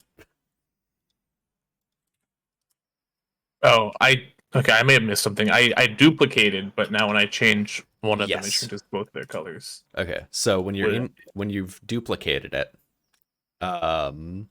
what you'll do is you'll click on it, and then in the material tab, while you have the duplicate selected, you click minus to clear its material. Okay, then add new material. Okay. Yep.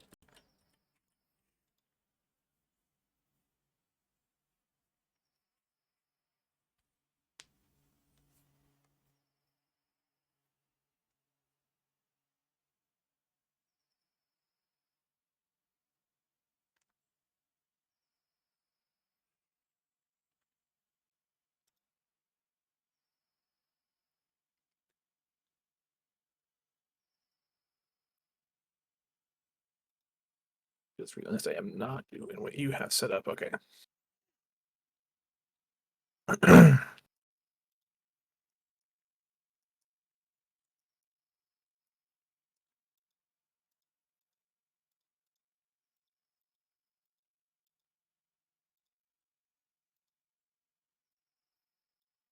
Okay, there we go. I'm gonna do RGB sprinkles. Classic. Boom.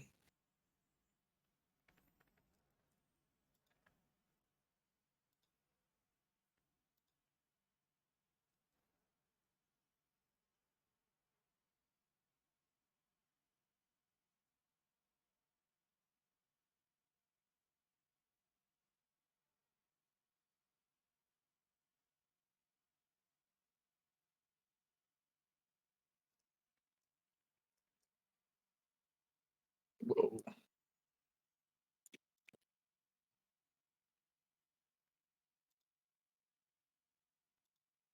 Okay.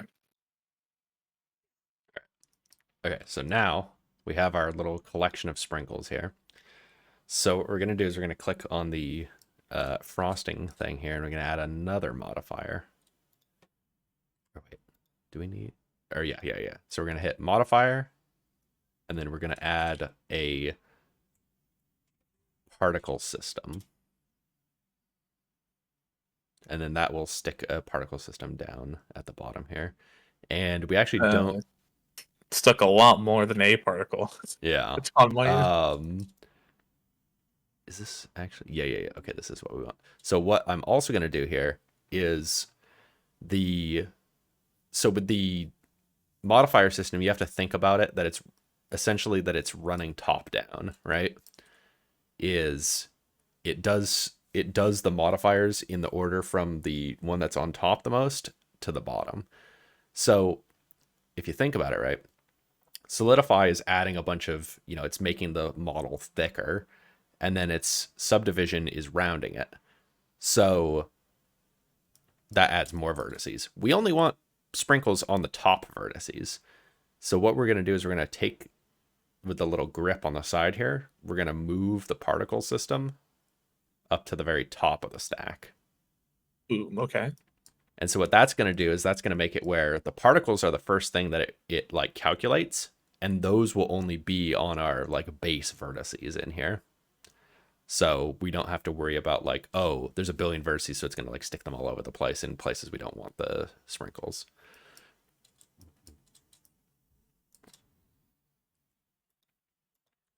Let's see. So once we have that, because obviously the particle modifier doesn't do anything on its own, so we have to click on the particles tab right underneath modifiers tab. And what we want to do is we want to change this from an emitter to hair, which is going to look really fucking weird. Oh, there it goes. Okay. Yeah, that's hair. Yeah. And so we don't actually, even though it's hair, it's technically not, we're not going to use it in the way that we have hair. So what we're going to do is we're going to say, check the advanced option underneath hair. And then we want to go to, actually remember where this is at, because I can never remember where this is at. Okay, so we click to the render drop down here. And so we don't want to render this as a path, which is what hair particles are. Instead, we want to render this as a collection. And now, then we have a new collection little option here. And so what we're going to say is in that collection, we're going to select sprinkles. And then that's going to scatter sprinkles all over the surface. And this is almost what we want. But obviously, they're kind of all over the place. And they're also either the scale is going to be weird or the like for mine, they're all sticking straight up, which doesn't really make sense. Meant to. So for Some of them aren't even touching the frosting. Yeah, and also yours are for some reason very tiny.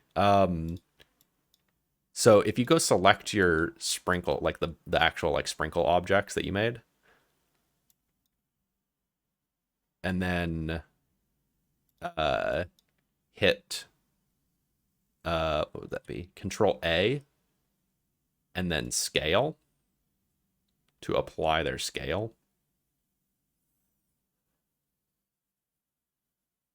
Okay, that didn't do anything.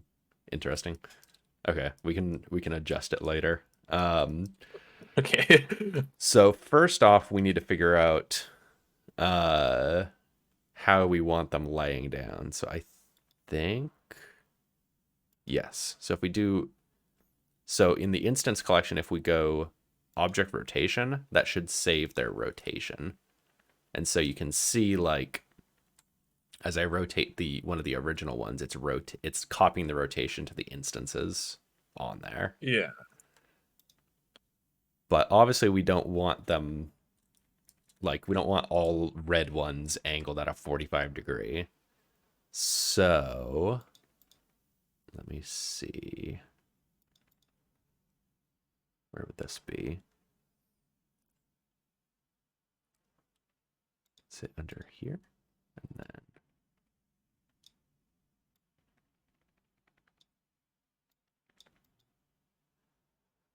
sit Z. Yes. Okay. So we want to go up to the rotation tab here, or rotation drop down. Enable that. Orientation axis on global Z, because that's going to be our, the axis that's up and down. We're rotating along that. Okay. And then what we do is you can set phase to whatever.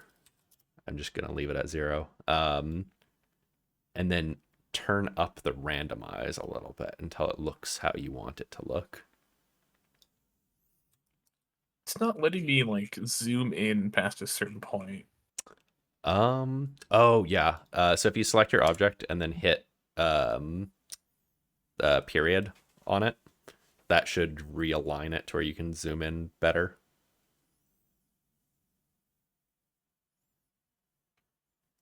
Oh yes, okay. Okay.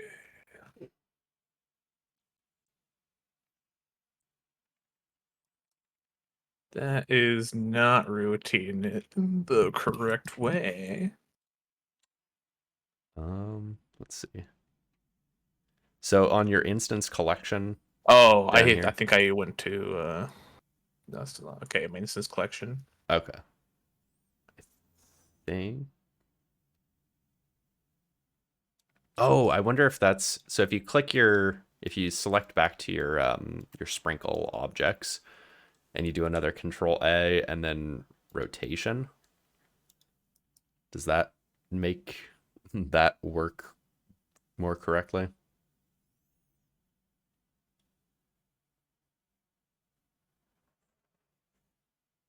Maybe. No. Odd. No. Was it? It's supposed to be it's orientation axis global Z or object Z? Global Z. Okay. Yeah, it's still spinning it as opposed to like flipping it, if that makes sense. Try global Y then. Global Y. So it flips it and then spins it when I change phase. Interesting. I may have missed something at some point. Maybe. Also going back a step here, if you take your donut and select the donut and also the frosting part, if you scale it down quite a bit to where the because I think the reason why the sprinkles are so tiny is because the actual like donut itself is for some reason not scaled correctly. So yeah, scale it down, and then once you have it scaled down, then hit Control A, apply scale on that.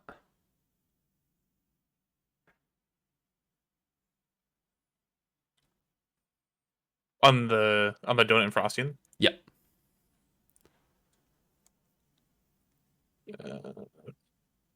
Apply scale, okay.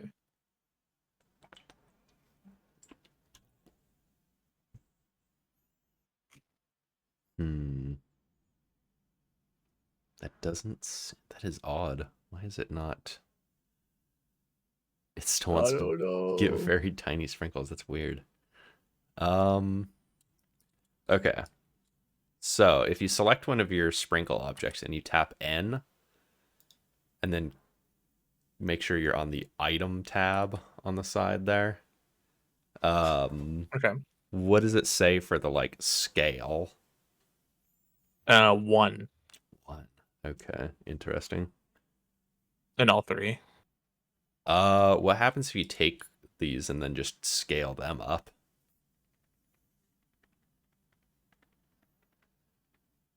Move over here first. It makes the sprinkles bigger. Okay, well there you go. I guess that's that's the workaround. Yep. And yeah, there's a lot of stuff like that in Blender where it's like, okay, I don't know why it's doing that, but this fixes it, and I'm just gonna deal with it. Okay, So let's see. So it's still not rotating. So if you go on the rotation, or let's see. On the instance collection, do you have, I guess that shouldn't matter if we're modifying there. So on the rotation part, you have it set to global Z? Or no, what Yep, do you global have? Z. Okay. And then the phase just doesn't want to work. Or I guess the randomize doesn't work. The randomize also just spins it in place. Huh. I guess it Oh, did. randomize. Oh, I did not have randomize enabled. I missed that. That's the part that I missed. Okay. Yeah. Okay. So then I'm also going to reduce the total number of sprinkles on mine because there's 1,000. It does not need that many. And then I'm also gonna say maybe like 100, really. And then I'm also gonna make mine a lot larger. I'm going to do the same.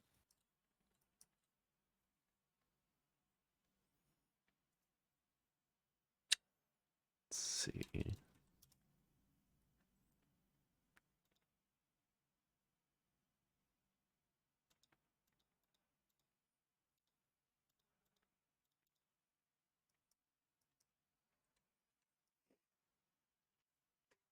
Okay, so the next thing that I want to do, because some of these have it where like the sprinkles like hanging off the edge and like kind of floating there, and I don't really want that.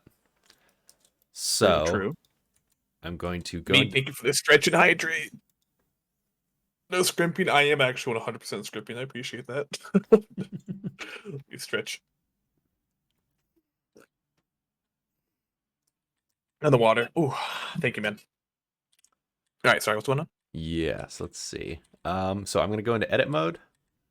Okay. And then I'm also going to, at the same time, on the frosting, I'm going to click to the data tab, which is the little like green triangle thing. Because what we're going to do is we're going to create a vertice group, which is kind of the gateway towards doing weight painting. But we're going to use weight painting to calculate where we should actually place, our sprinkles.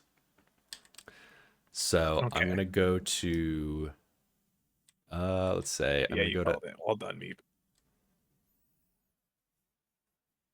okay. Um, Edit mode, and then I'm going to select, let me see, I wonder, here, I'm going to actually do another thing. Before I get too deep in that, I'm going to, in edit mode, I'm going to do a loop cut, and I'm going to just like put a loop cut like right here. That's going to kind of define where the outermost I want to put sprinkles.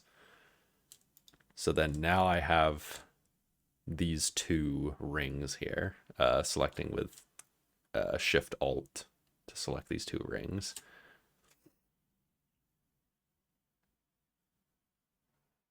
Oh, I need to get this and this. And the loop cut.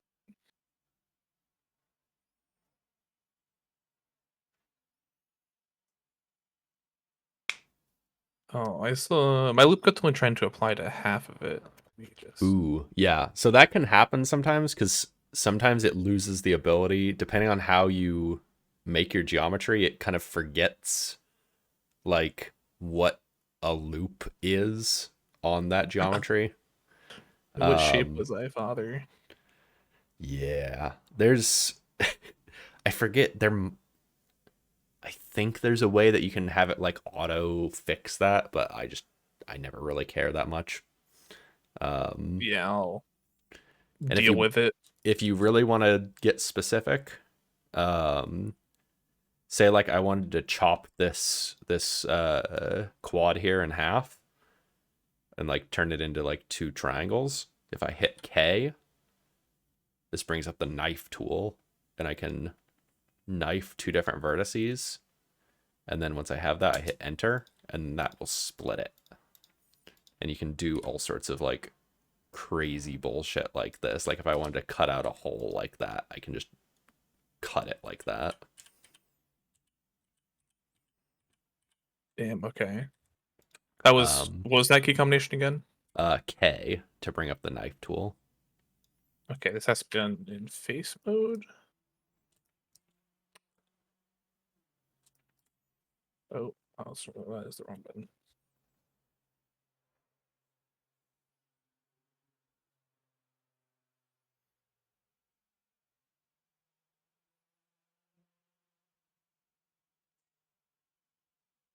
Okay. Loop completed. Now. Right. Oh shit. Never mind. Hold on. I have 2 more spots viewable. Spice it up too. Okay. Okay, beautiful. Full loop. All right. So then what I'm going to do is I'm going to select the like kind of inner 2 loops that I want us to be in. And then with them selected, I'm going to go over here to vertex groups. And then I'm going to hit add a vertex group. And I'm going to call this sprinkle zone. And then I'll hit, again, while these are all selected, I hit assign. And so now what this does, so I'll kind of show what this looks like, is this adds like a heat map of where the actual like vertices are for this. But we still need to actually tell it to only put sprinkles on those vertices. So Okay. back into object mode, we have those vertices assigned. Now we're going to go into the particle system again. I'm going to scroll down all the way to the bottom. There's a vertex groups drop down. We're going to click that. And we're going to say our density group is tied to the sprinkle zone. And now that will put all of our sprinkles within that range. Ooh, cool. Okay. And so now we have it where they're all embedded properly into the top of the donut, and they're not really hanging out over in the middle of the air somewhere. So let's see. I guess then we can do we can actually finish the material for the donut part of the donut. So for doing this part, I think we can go, let's see. Yeah, let's go over to the shading tab.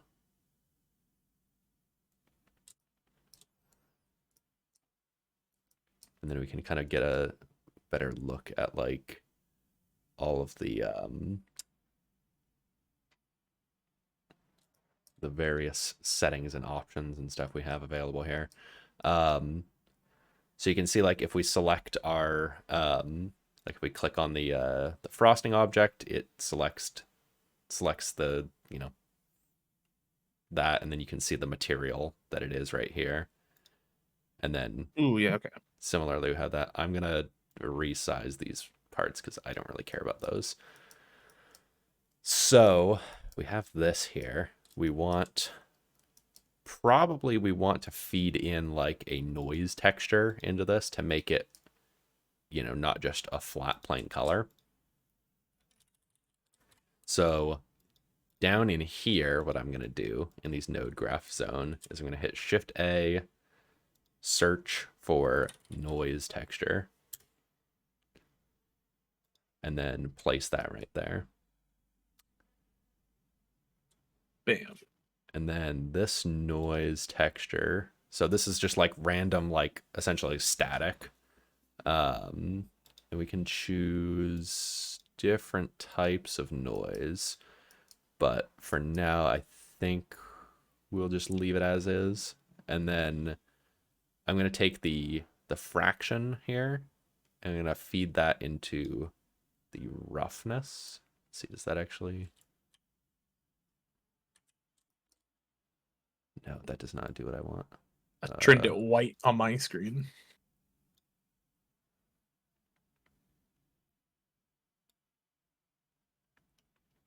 Oop. Just kidding. Okay. Right? Yeah. Okay. So then what I'm going to do is I'm going to set the... Wait, why do I have this? I have like 2 spheres at the bottom right of my Oh, yeah. So that's if I go, yeah, so that's the like the white and the like metal orb thing. Okay, so they are supposed to be there. Okay. Yeah, that's just your like essentially it's showing you like what the so the white orb there is showing you like where the light direction is coming from in this like material preview. And then the like metal orb is showing you like what the background is reflecting. And so this is like the default reflecting background of like some trees and like an outside area. Gotcha. Okay. So like if you like zoom in a bit, you can see like if you zoom in on something shiny, you can see like the trees reflected in the material there. So let's see. Okay, so here's one. So if I set, so I'm just gonna make the donut black here for a second, so it's very easy to see the like the bump map on it. You can see that it's like really weirdly like stretched out like that, and we don't really want that. So leaving it like that, I'm gonna go over. We're gonna jump over to the UV editing tab, and so this is where, you know, if you have like a texture or something, actually go like this. So this is so if we go in here, we select the donut, go into edit mode, and then A to select all the vertices. This is actually how that like donut material or the donut like is reading from the texture. So you can see like these actual parts here, it's kind of a weird shape. So we want to like unwrap this in a way that makes sense for the material. And so what I'm going to do with tapping A to select all the sides here, in this window on the right, I'm going to tap U for unwrapping, and I'm going to do cylinder projection. Or no, sphere projection. No. Cube projection. No. Unwrap. No. Why is this not wanting to do what I want it to do? Do I need to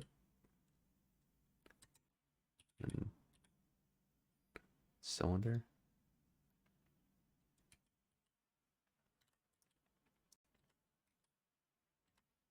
Why is that? Oh, wait, I'm dumb. Okay. Kind of unnecessary, but yeah, that's how you do that. If I put like a texture here, you'd actually be able to see it a little bit better. Let me actually do that.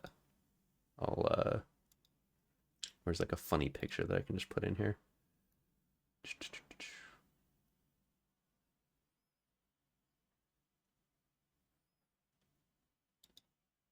Okay, here we go.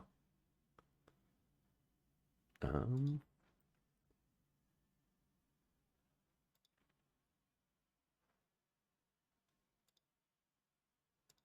I just drag this in? Yes. Okay. So I'm gonna put an image on here just for reference. So this is this is like a 50 by 50 pixel image of Germa. Okay, perfect. Yeah. So you can see, like if I say select this face right here, you can see that it's going to read its texture from these pixels here. Okay. And so depending on how you have it projected, you can kind of see how like you'd have like, yeah, there's like a ugly kind of seam right here. Because if you look at this here, these are not close to each other on the map. So depending on what you're doing, trying out different projection methods Like this one, it doesn't really have a seam besides once you get to, where would this seam be? Yeah, so like you can see the seam is technically right here, but because both of these end on like black things in the background here, you're not gonna really see the seam there. Right. But since I guess we're dealing with like generated materials with the like bump map, we don't actually. I remembered that is not really relevant. um, let's see. How do we? Is it 4D material? Yeah. Okay. So going back into here, what we're gonna do is we're gonna set the noise texture to be a 4D material, and then we're just gonna kind of mostly just gonna play with sliders until it looks correct. The W is basically just your like random seeds. That doesn't really matter too much. Scale is how large do you want the random noise to be, like bumpy wise. I'm gonna go for like, I don't know, like a 20 or so. Detail is how like, well, as the name would imply, how detailed you want the individual things to be. We don't want it too detailed, so I'm gonna go for like a 0.7. Roughness is like how blurry do you want the edges of the noise texture to be. Also, I'll put this, yeah, I'll like feed it into the actual color so you can actually see the what the actual noise texture looks like, where it's kind of just like rainbows in here because it's a 4D thing. So it's 3D. It's weird because 4D is the fourth dimension is color in this context. Gotcha. Okay. It's weird. I don't know what the hell lunacrity does. I guess it's like how, like, I don't even know. A lot of this stuff is just kind of like move around sliders until it looks the way you want it to. Ooh, distortion's kind of weird. Ooh, you can make it look like an oil spill. Oh, my favorite. So I'm gonna go like I don't know, like Gotta that, make it look a little greasy, a little bit of a greasy donut. and then I'm gonna set this back to an orangish material there.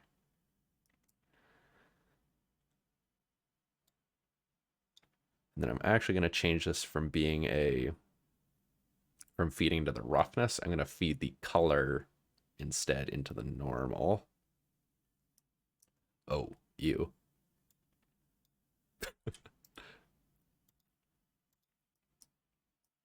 That looks kind of wacky.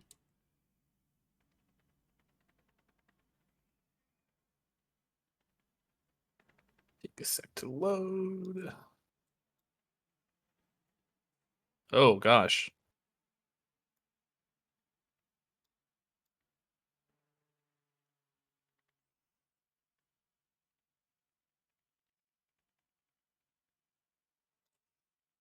I'm just making a mess of it.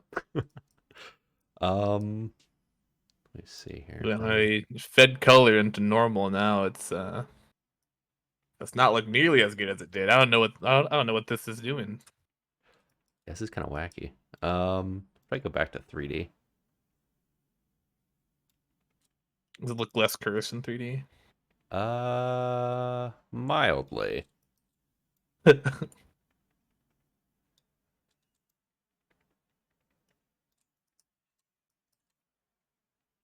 Mildly.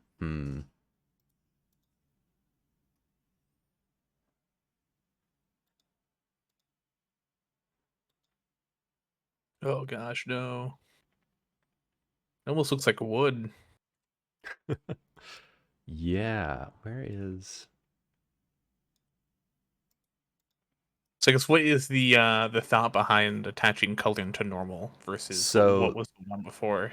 let's see. So the roughness is basically, it's going to set, well, actually, I don't know. The roughness is basically like it changes parts of the like surface to be shiny, and the normal is basically like simulating it having like bumps to it. I wonder, can I put this actually into the displacement texture? Oh, okay. So the stuff that I did when I had it attached to normal actually persists when you do other stuff. It looks Uh-huh. like. Oh, okay. I thought we were. That Yeah, makes more sense. I guess it doesn't really. See, now I just want to like mess with different types of generative noise here. What does this look like? And I have a wooden donut.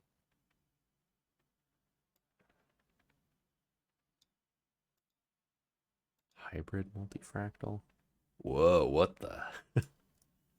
Whoa. That is wait, so what does that look like just in the roughness?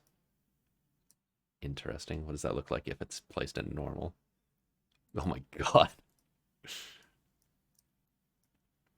That's You're cooking with gasoline over there. You're cooking dangerously. yeah.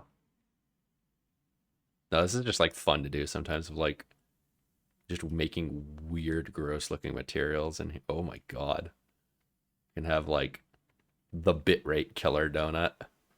Oh no. That thing looks like it's absorbing me into its gravitational Oh, pull. it's like it's doing like a Voronoi pat or no, is it a Vorn what is that? Um the like pattern where like if you have like a bunch of like Lost its base color. if you have like a bunch of like lines that are all like parallel and perpendicular to each other, it like does like crazy shit when you stand back from it. I can't remember what that's called. I Interesting. can't either.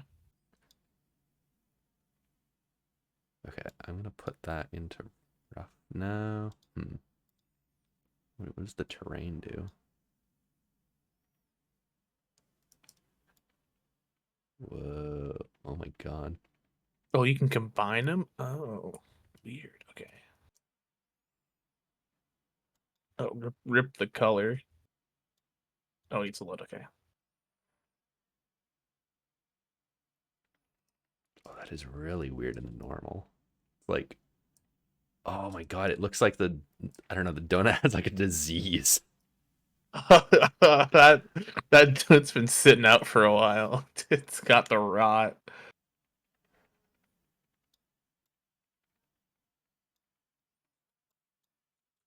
wonder if I can make this work. Go like that. Change the scale. Change the roughness of it.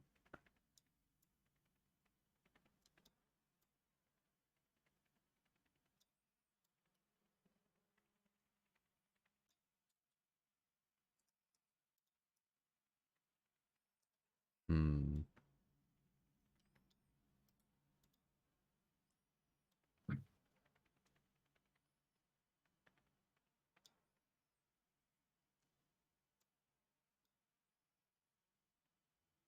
Whoa.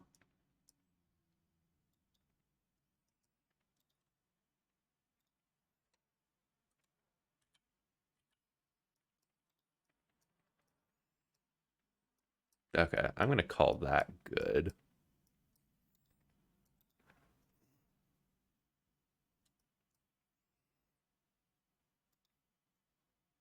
Basically, I'm just doing. What is this? What is this? Yeah, the terrain one in 3D mode. Actually, what does it look like in 4D mode? 2D mode?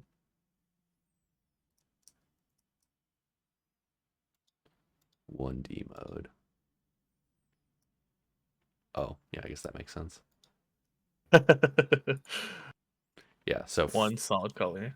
4D mode and then vaguely whatever settings I have here. But yeah, this is where it's more Oh, whoa. more art, less science.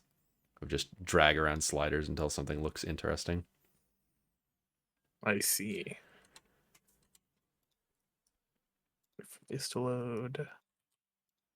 Bump, bump, bump.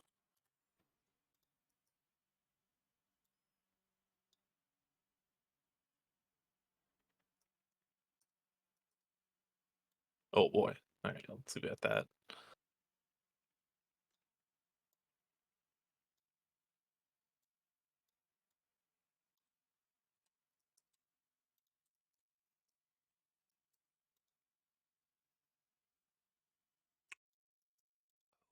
I wonder.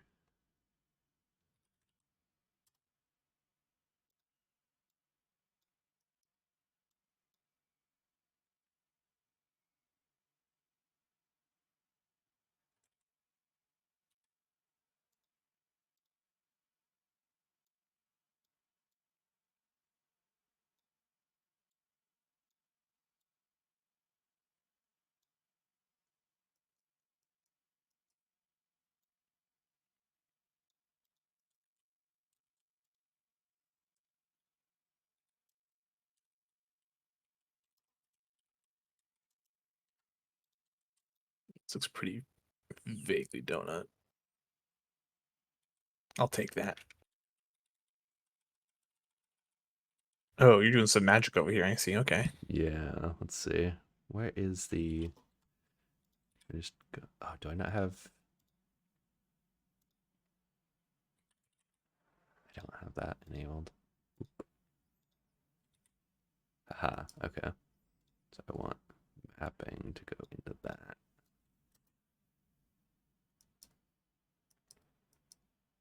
We go from...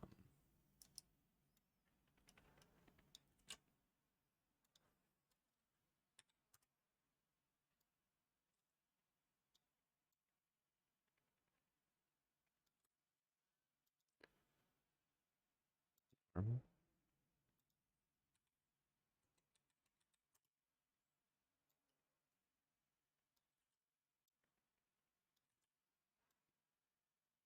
You got a lot of magic going on.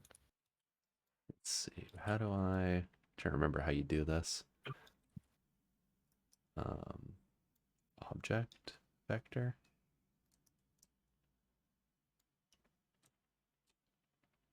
Um,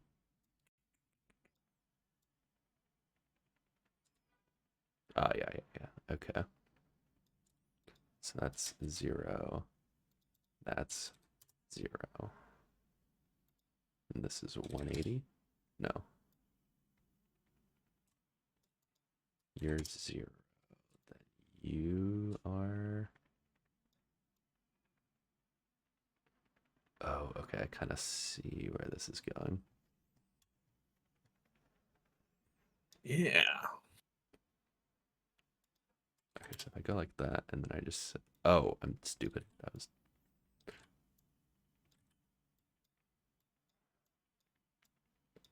No? Maybe? UV into vector. Then we...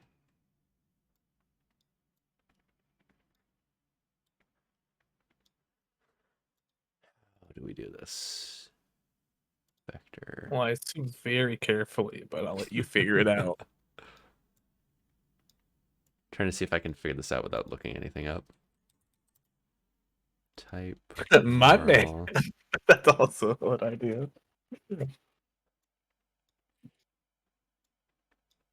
Oh, 111. Okay.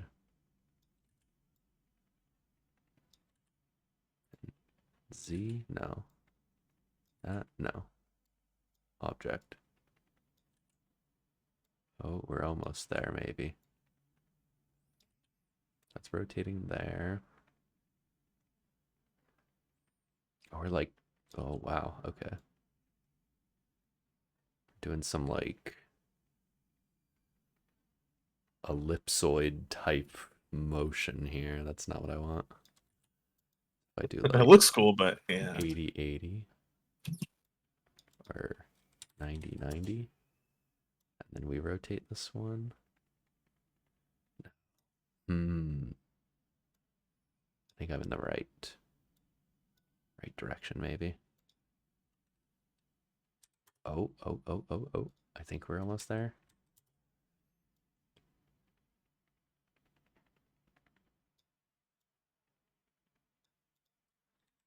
So if we do 45s on both of these, no. A minus 45 here. No. Minus 45 here. No.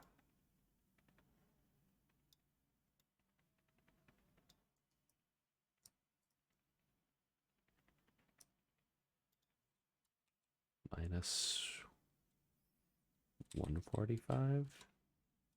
Minus 145. Okay, yeah, that makes sense. Okay. So then we take that and then we feed that into a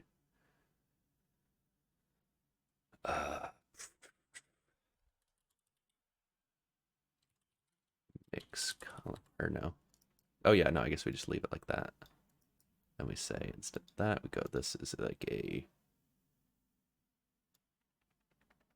like darker brown, and then this we have it be a like a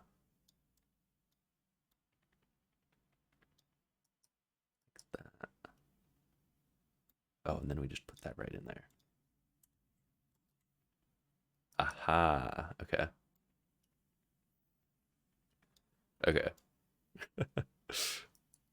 I'll explain what I was rambling to myself about there. Okay. So what I wanted to do is I wanted to make it where like the bottom of the donut is darker than the top, right? Sure. Is that So, not something that like just the light projection would do automatically? well, to Or do make you it want it like more like, because like actual donuts, like the bottom of it is like more cooked, right? So what I wanted to do is make it where like, yeah, the bottom is like darker because it's like that's gonna be like the well done side of the donut when they fry it.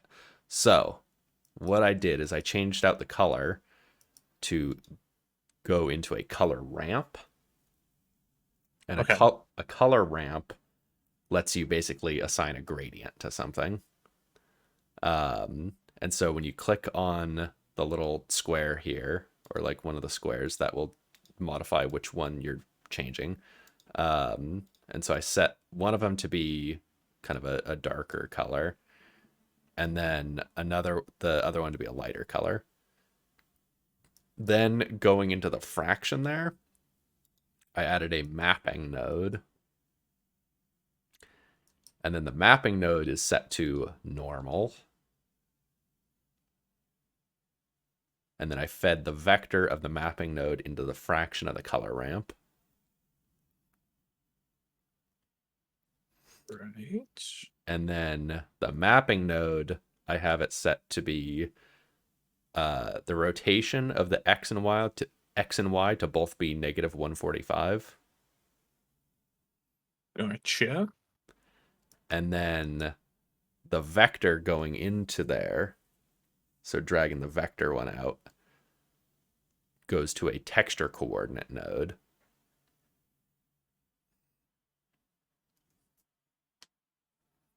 Normal goes into the vector. And then I fed the normal of that into the vector.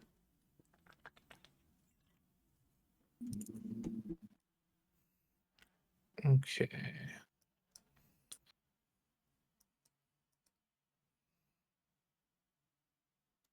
Just gonna find this. Make it cooked. This side.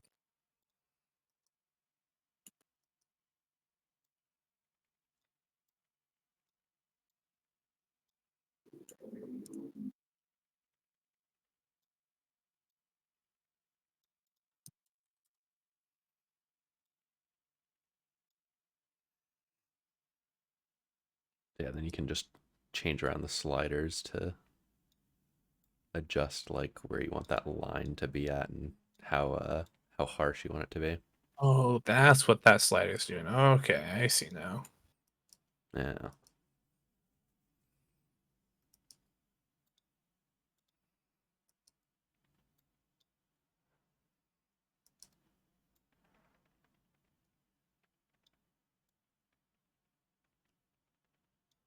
Okay, this has become a not very donut-like color.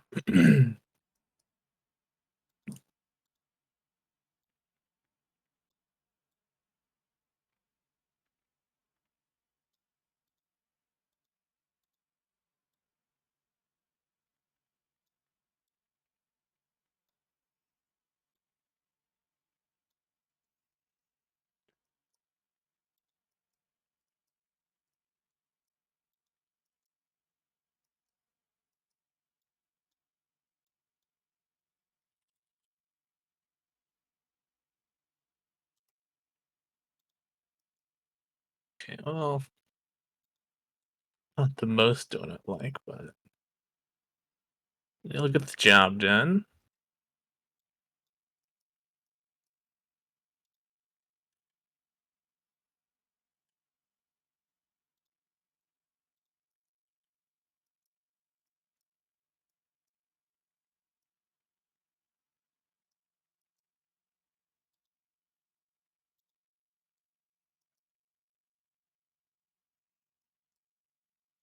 All right. Now what's next? Okay, so I'm trying to think of what other things we can do. Do you want to try rendering it now?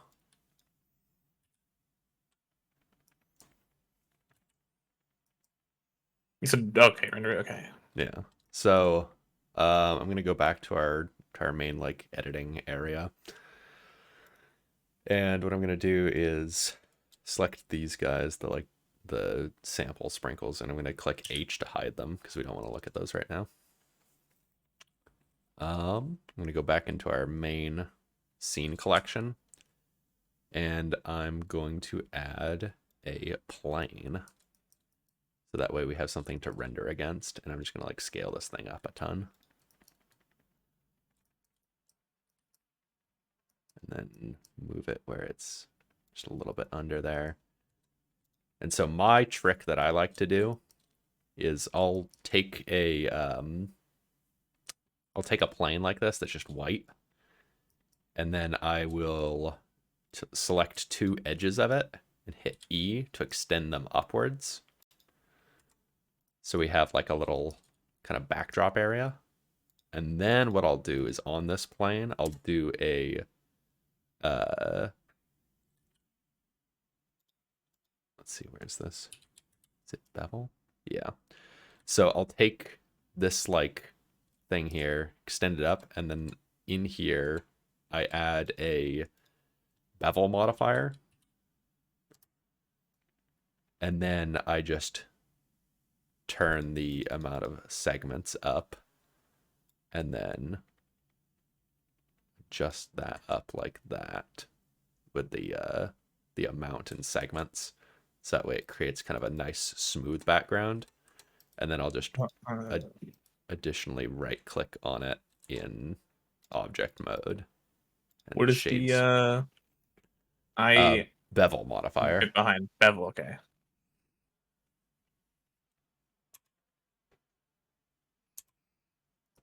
And then what you in the bevel modifying? Okay, segments.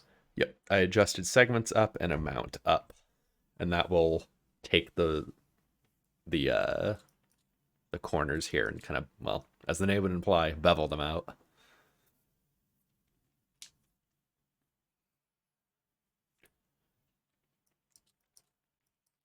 And then once we have that, I might be silly goofy because I don't see shit happening. it's on your plane, correct? Yeah. Oh, I might be in the wrong. No, I'm not. You're in object mode. Oh, weird. What the heck? What is it doing? I guess try delete the modifier and add it again. You can delete a modifier with clicking the little X there. Audit. Okay.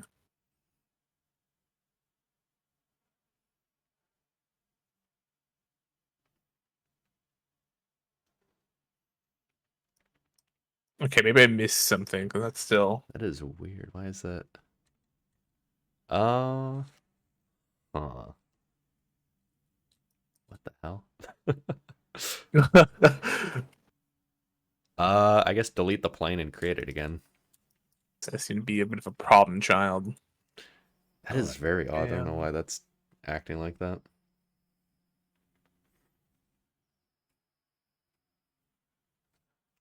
They scale up.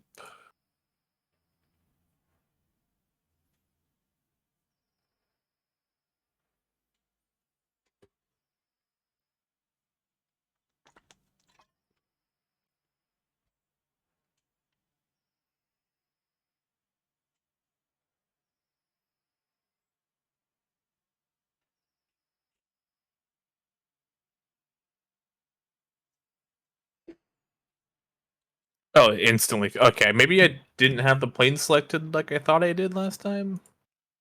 Could be that the plane, like the edges weren't connected properly somehow. It's weird. Maybe. Okay, so we have our nice rounded edges. Yep. And then so once you round it, then in object mode, right click and shade smooth, and then that'll smooth out the rest of it.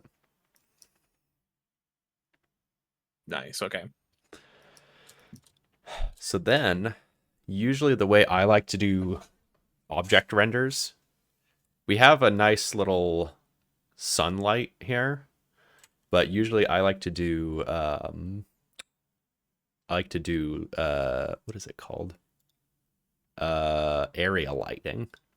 So I'm gonna take the sun here and I'm gonna delete it. And then what I'm gonna do The sun. yeah, destroy the sun instantly. And then I'm gonna go add light area. And then it's gonna create this little box. And then we're gonna need to work on it a bit to make it good. Okay. So I'm gonna take the box, and then there's a, like, when you hover over it, there's like one side that's like a little bit like thicker that you can grab onto to change it. And I'll make that box a little bit larger and then drag it out. And then I'm gonna set my light to be about 100 watts, or maybe 140. Yeah, I'm gonna do 140 watts. Then what I'm gonna do, Oh, were you changing that?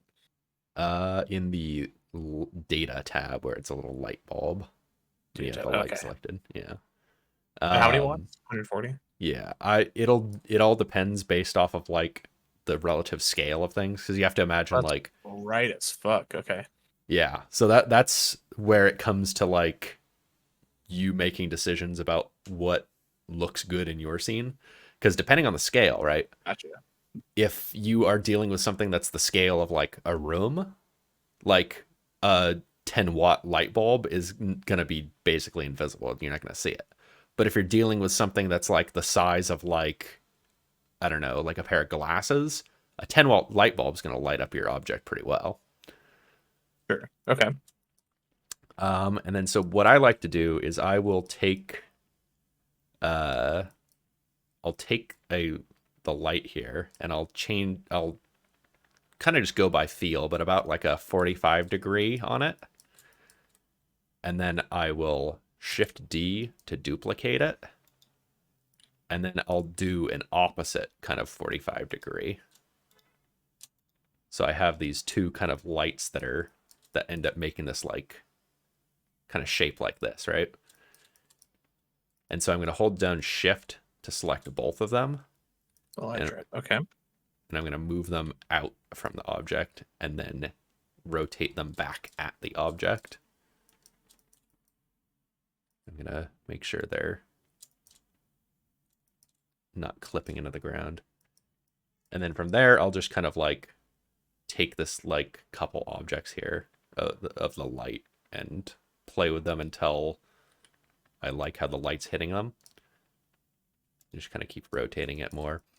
And then I'll usually do at least, so I'll have those two, and then I'll take another two, duplicating those, and then I'll move those to be kind of 45 degrees. So you're kind of building like almost like a cube of light around it.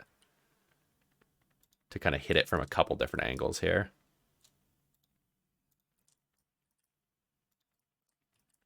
Then I'll move it in closer so it gets a little better lighting. And then, just for extra good measure, I'll probably add a point light to here at like 300 watts. And just kind of lift it up to give some extra just ambient lighting to the scene.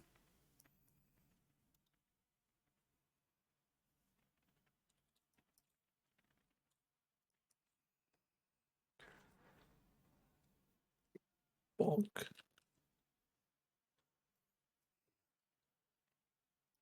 And so we could just render it like this.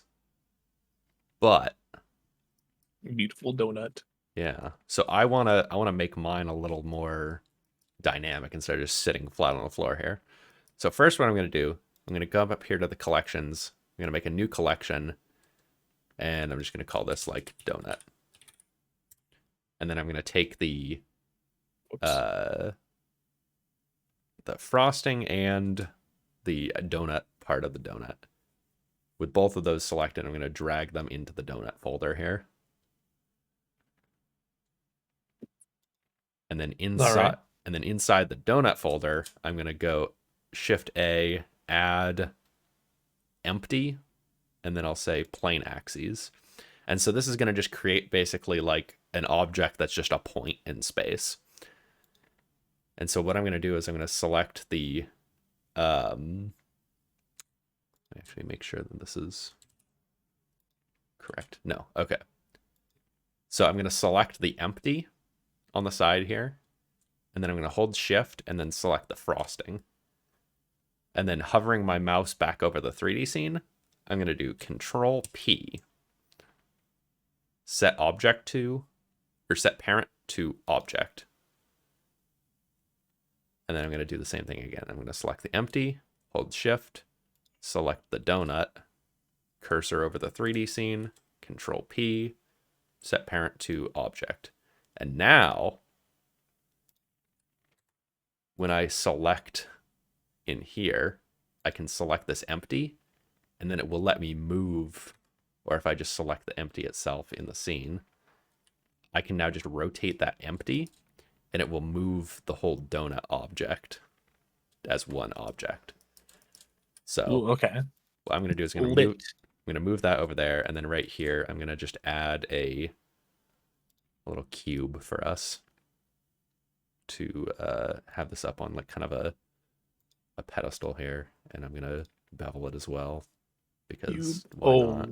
Big cube. Scale that shit down. Now I'm going to take the donut and then kind of like prop it up a bit on this little cube pedestal, so we have kind of more of a dynamic look to it.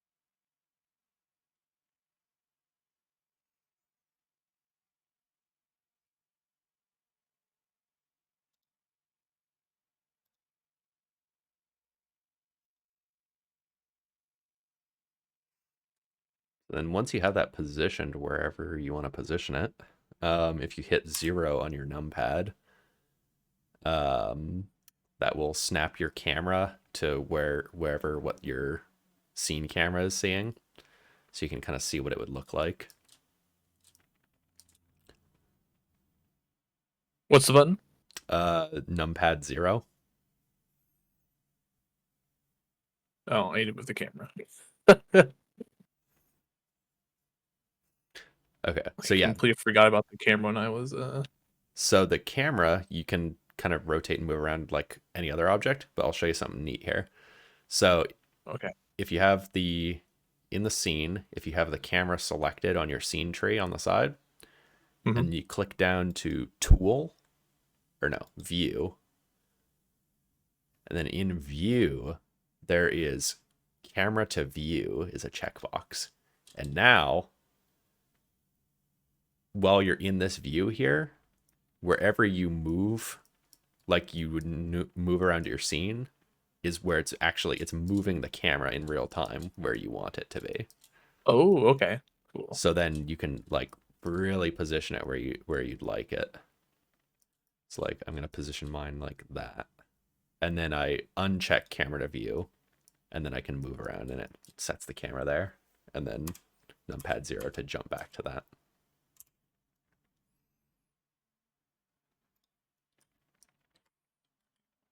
Is there a way to like make the viewing window of the camera bigger? Oh yeah, so uncheck camera to view and then scroll in and then recheck camera to view. Ah, beautiful. Okay. So yep. Then once you have that, then you can click render and then render image. And then you will have the donut. And then you can just from here, Where's render? up at the very, very top left, render Okay, image. the actual render. Okay. And then from there, then you can Donut. just save as or save a copy, and then it will save that image wherever you tell it in the file picker. Oh. It included the Okay. sprinkles that we had hidden in the picture. So if you click back I over see in, now. if you click over into here, and then we make sure that the sprinkles are unchecked here, and or you can turn off. So the 3 buttons here, the eyeball is render in the scene, and then this is render at all. So I think if we just uncheck exclude from there, it should render it whilst keeping it out of the scene.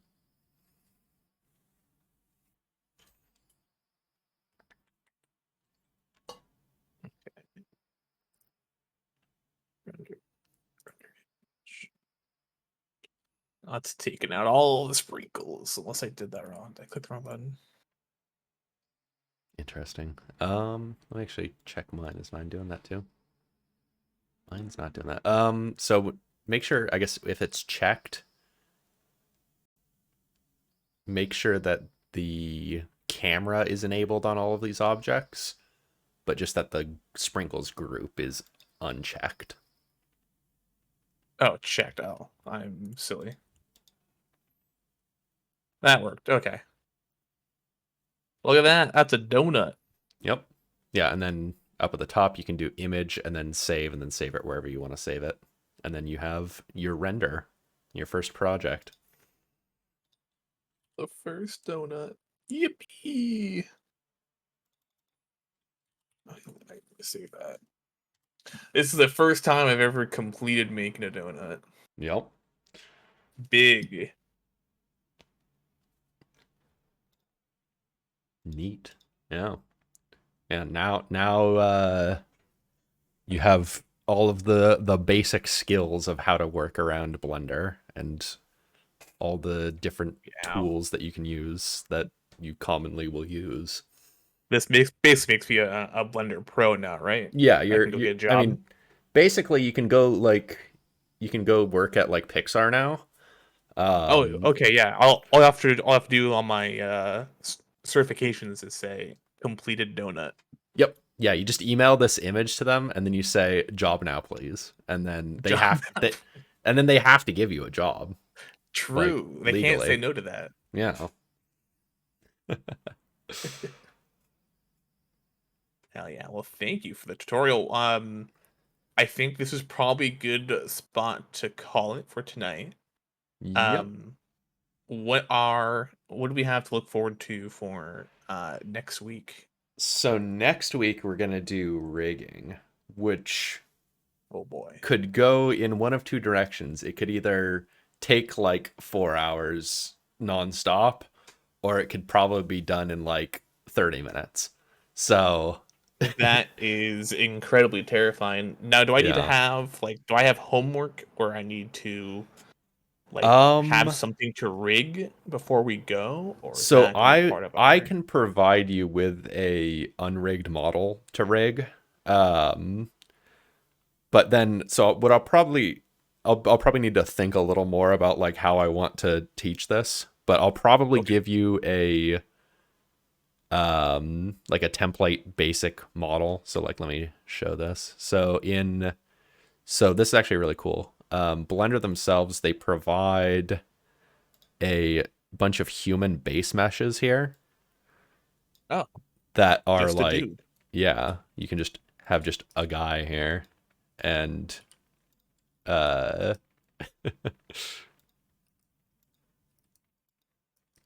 here I'm gonna put him inside of the donut here. It's now a pool floaty. Yep. um so I'll probably have you like rig this guy um to like get used to the tools for rigging that. Cool. Um and then I'll probably cover like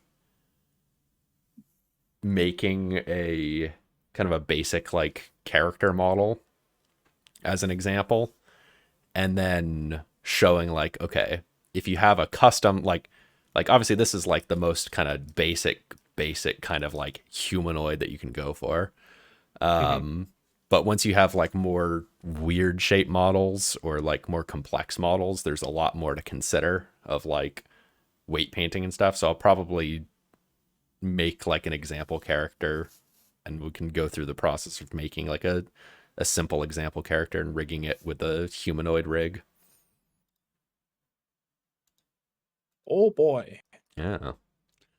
That'll either take 30 minutes or 4 hours. Yeah. So I think probably I mean the part that's going to take the longest is going to be the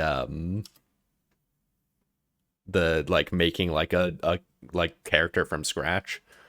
Um but that theoretically can go pretty quick. I'll have to come up with some sort of or unless you have an idea of like a simple character that you'd want to make in it. I'll probably pull from like a simple character model that I already have, and then we can recreate it. Yeah, for the sake of simplicity, for the end goal model idea was basically just be the current character I have, but in Hmm. a very classic rogue get up, like a hooded with like a mask, so really only like the eyes are showing. Yeah. Just so that way don't have to deal with a lot of facial stuff, just the eyes. Uh-huh.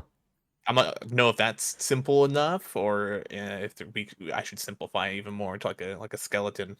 Yeah, I mean that would probably be plenty fine, simple enough. And it would definitely save time in the long term, like starting with like the actual character that you want to make for that. So yeah, we can do that. So I guess Rad. your homework will be draw up some like basic sketches of Oh, okay. like a front on and like a side profile of Oh what you want to man, make. I have to draw a reference sheet. Mm-hmm. Oh It's no, that is the a model easy. doesn't even have a reference sheet. Well, it's a good chance to make one then.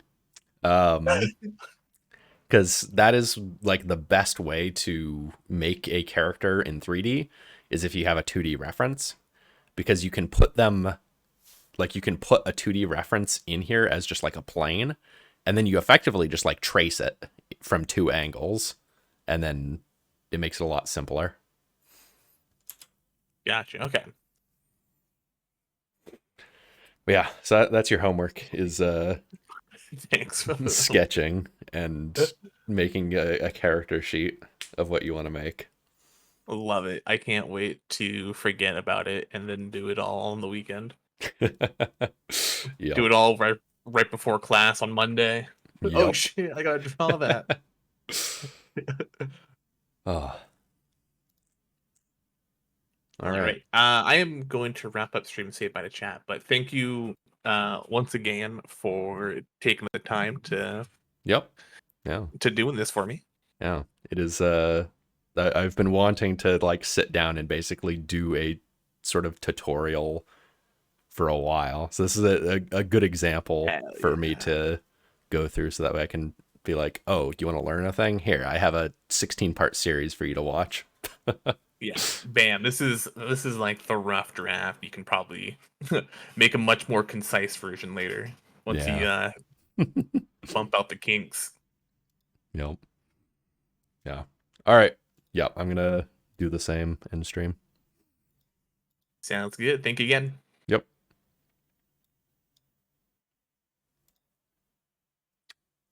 All right. Let's come in here. Oh. Uh. I can remember the controls of my own program. Oh, we're in the starting screen. Shoot. Game screen? Yeah, okay. Yeah, fun. Let's see. Who do we want to raid? Is there anyone fun streaming?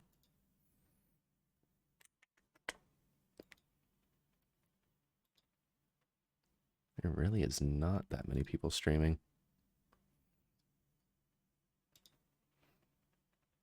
Let's see.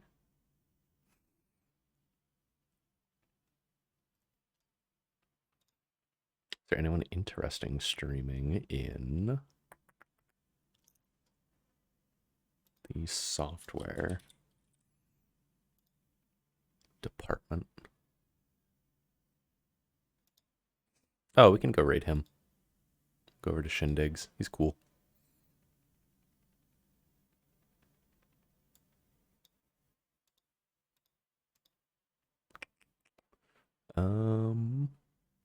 Raid.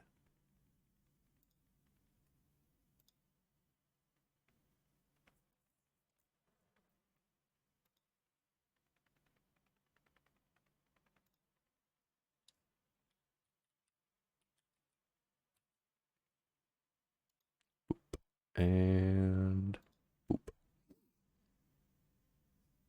Okay. Ugh.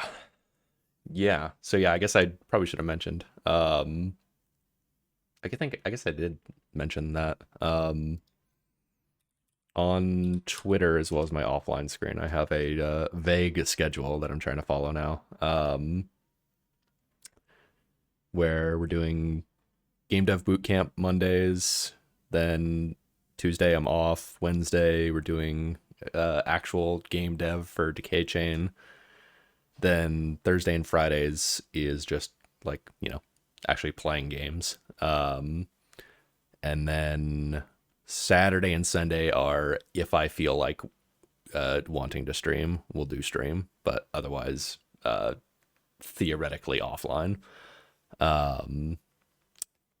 But yeah, so no stream tomorrow. Then yeah, Wednesday we're gonna actually try and do some work on Decay Chain. It'll probably be like concept art sketching, maybe something easy.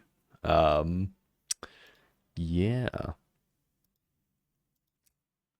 But yeah, so